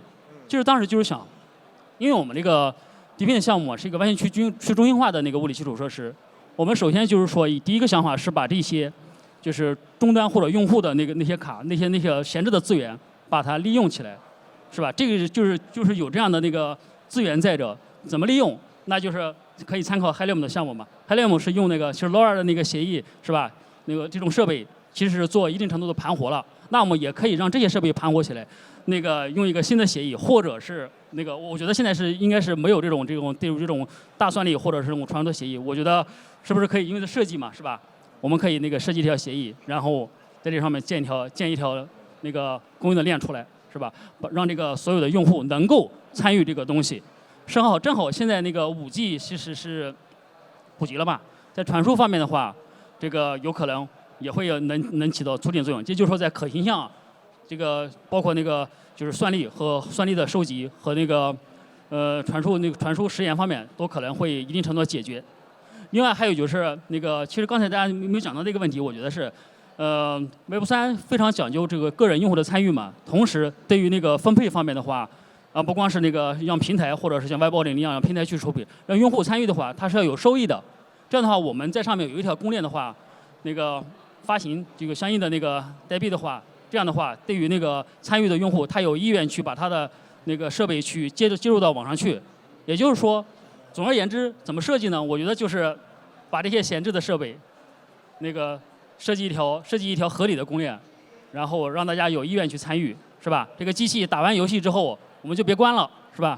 我们运行我们我们这公链的程序，是不是就耗家庭一点电嘛？是不是最后能获得可观的收益？是不是这是一种方式，是吧？就是要我设计的话，基本上就是参考 Helium 的方式去做，只不过我们可能要设计一个新的协议，一条新的链出来去管理这些设备，就这样一个方式。但是我讲了，就第二个问题就是说，这个东西是不是可行，是不是可以用，是吧？刚才说了，推理这个东西，训练这个东西不用讲了，你肯定做不了，因为你看这样互联的协议之间其实就很麻烦。NVIDIA 大家也知道，就 NVLink 是一个非常高速和低时延的协议，是吧？即使是推理部分的话，它的工作量也比我们这个所谓的 IoT 的设备可能所需要的计算量或者所带宽也要大很多。我只是说5G 在这上面是可行的，但实际的运行起来的话，可能达不到我们这个效果。另外还有一个问题是这样的，就是它的 scalability 也可能是有问题的，就是说，因为这个设备已经刚才说了嘛，还是那个打游戏的例子，就是它很可能你把尤其是人工智能模型，你放到可能是要切分放到各个设备上去运行。假如这个设备正在运行过程之中，它说到晚上了，我不想开了，机器很吵，我关掉了，然后你这部分运行的部分怎么办？所以说还涉及到一个 scalability 的问题。这个问题我相信的话，在这个阶段可能不大像IoT 设备那么好解决。所以说这在可行性上面可能是个问题。这个可行性讲完了，我觉得就是从我们这个 ARM 的角度来说，我们当然是希望有更多的就是算力设备能够得到更好的部署。同时我们认为呢，我们 ARM 也是最合适的设备。现在从服务器一直到 IoT 的领域，都会有更多的设备的部署。当然了，刚才W3K 的领导也讲了，他们使用 RISC-V 的设备去在做，这个没有问题。我们是觉得就是百家齐放嘛，大家但是我们相信就是说，后续如果做的话，刚才也提到了，就是说安全的问题是比较重要的。我们现在认为，现在大家都在讲Layer 2的东西嘛。Layer 2最后的话，说实话，最后可能要涉及到就是大家怎么去让这个数据再回归到Layer 1的水平上去。其实这中间可能到传统的就是 ZK 的那种安全算法，可能不能满足这个需求。我觉得最后这种方法可能是要做成就安全的计算和我们基础的计算算力可能是要合一的一个模式。也就是说，你可能用分布式的 CPU 啊，或者这些东西，在在提供这种公链的算力的同时，然后在旁边还要加上一块这种就是跑隐私计算或者 ZKP 这种算法的东西，组成一个综合的硬件平台来去。也就是说，我的建议是创造一种新的硬件的计算形式，它可能是能够满足我们分布式的计算的这个场景的。因为我们 ARM 说实话，这几年也在不停的就是拓展场景嘛，从mobile， 然后现在到 CPU， 所以在这个 Web3 的应用这个方面，我们觉得我们可能要从底层，就从顶层上面去做设计，有一个也不能说 dedicated 的硬件，就是说能够适合这个 Web3 这种应用模式的分布式的硬件的模式，这种起码要包括2块，一个是就是说它的 CPU 提供基础的算力，另外你还可能需要有 NPU AI 啊，把这些隐私计算或者 ZKP 这种算力把它做融合，然后保证数据的安全方面去，然后其实在上面的话，在设计合理的链条去做分布式的处理吧。反正我当然这是也有点夹带私货的意思，希望大家能够更好的在上面或者基于 ARM 的平台做更多的硬件创新吧。非常感谢 Derek 的介绍。我本来只是临时起意问了一个相对开放的创新问题，但是我觉得 Derek 基本上把一个 BP 给写出来了。会后我会简单整理一下。我也好奇有没有一个这样分布式 DePIN 的项目给到大家。如果没有，我觉得在座的各位，包括会场的各位，我们可以会后去就这个问题进行深入的去交流。那刚才也提到了很多这个嘉宾的问题，我想最后问一个大家一个问题，就是作为一个 DePIN enable 这种生态里面的一个先行者，那大家不仅有很多项目的过往的经历跟一些实际经历，那从实际的角度来看，你们觉得 DeFi 这个事儿会不会真的改变一些东西，或者真的有一些效益的提升？这个无论是从真实世界的运行效率呢，还是说刚才提到的社区啊、开发者啊，我这个问题问的可能比较泛，但是我想大家都是一个有过往经历的这种实际的一个体验者，又是一个先行者。那请大家分享一下，要不玉总、蒋总你们看看。就是我觉得 DePIN 其实跟其他一样都是 technology 嘛。那 technology 的核心其实你要帮助本身我们要做什么事儿，人获得什么样的受益。所以其实就跟我们其实在跟 Helium 聊的时候，他们也说，其实现在的专注是我怎么用网络。我如果用 HNT 去买了这个 data， 其实它的 value 会比 Bitcoin 更高，对吧？所以其实我觉得在今天这个时间，整个 market 我们不能做太多。但是我觉得去 drive 这个 use case， 在这个 on top 这个 network， 可能是我们可以去做很多事儿的。比如说我们去跟蒋总，我们有一些农业啊，包括 building automation 啊等等这些。其实我觉得 even 你是做 enterprise 网络还是做 Web3 的网络，其实你都要 run 这些 application。所以我觉得其实 focus 在 application 最终才是真正的受益，只不过 technology 是增加了你的 adoption rate 嘛。这是我的想法。OK， 蒋总有什么 echo 吗？我觉得其实改变了很多我的想法这件事情。我们疫情3年期间呢，其实我是没有办法去体验黑链这个网络的。然后呢，去年10月份的时候呢，我就去了美国。然后呢，2件事情对我触动很大。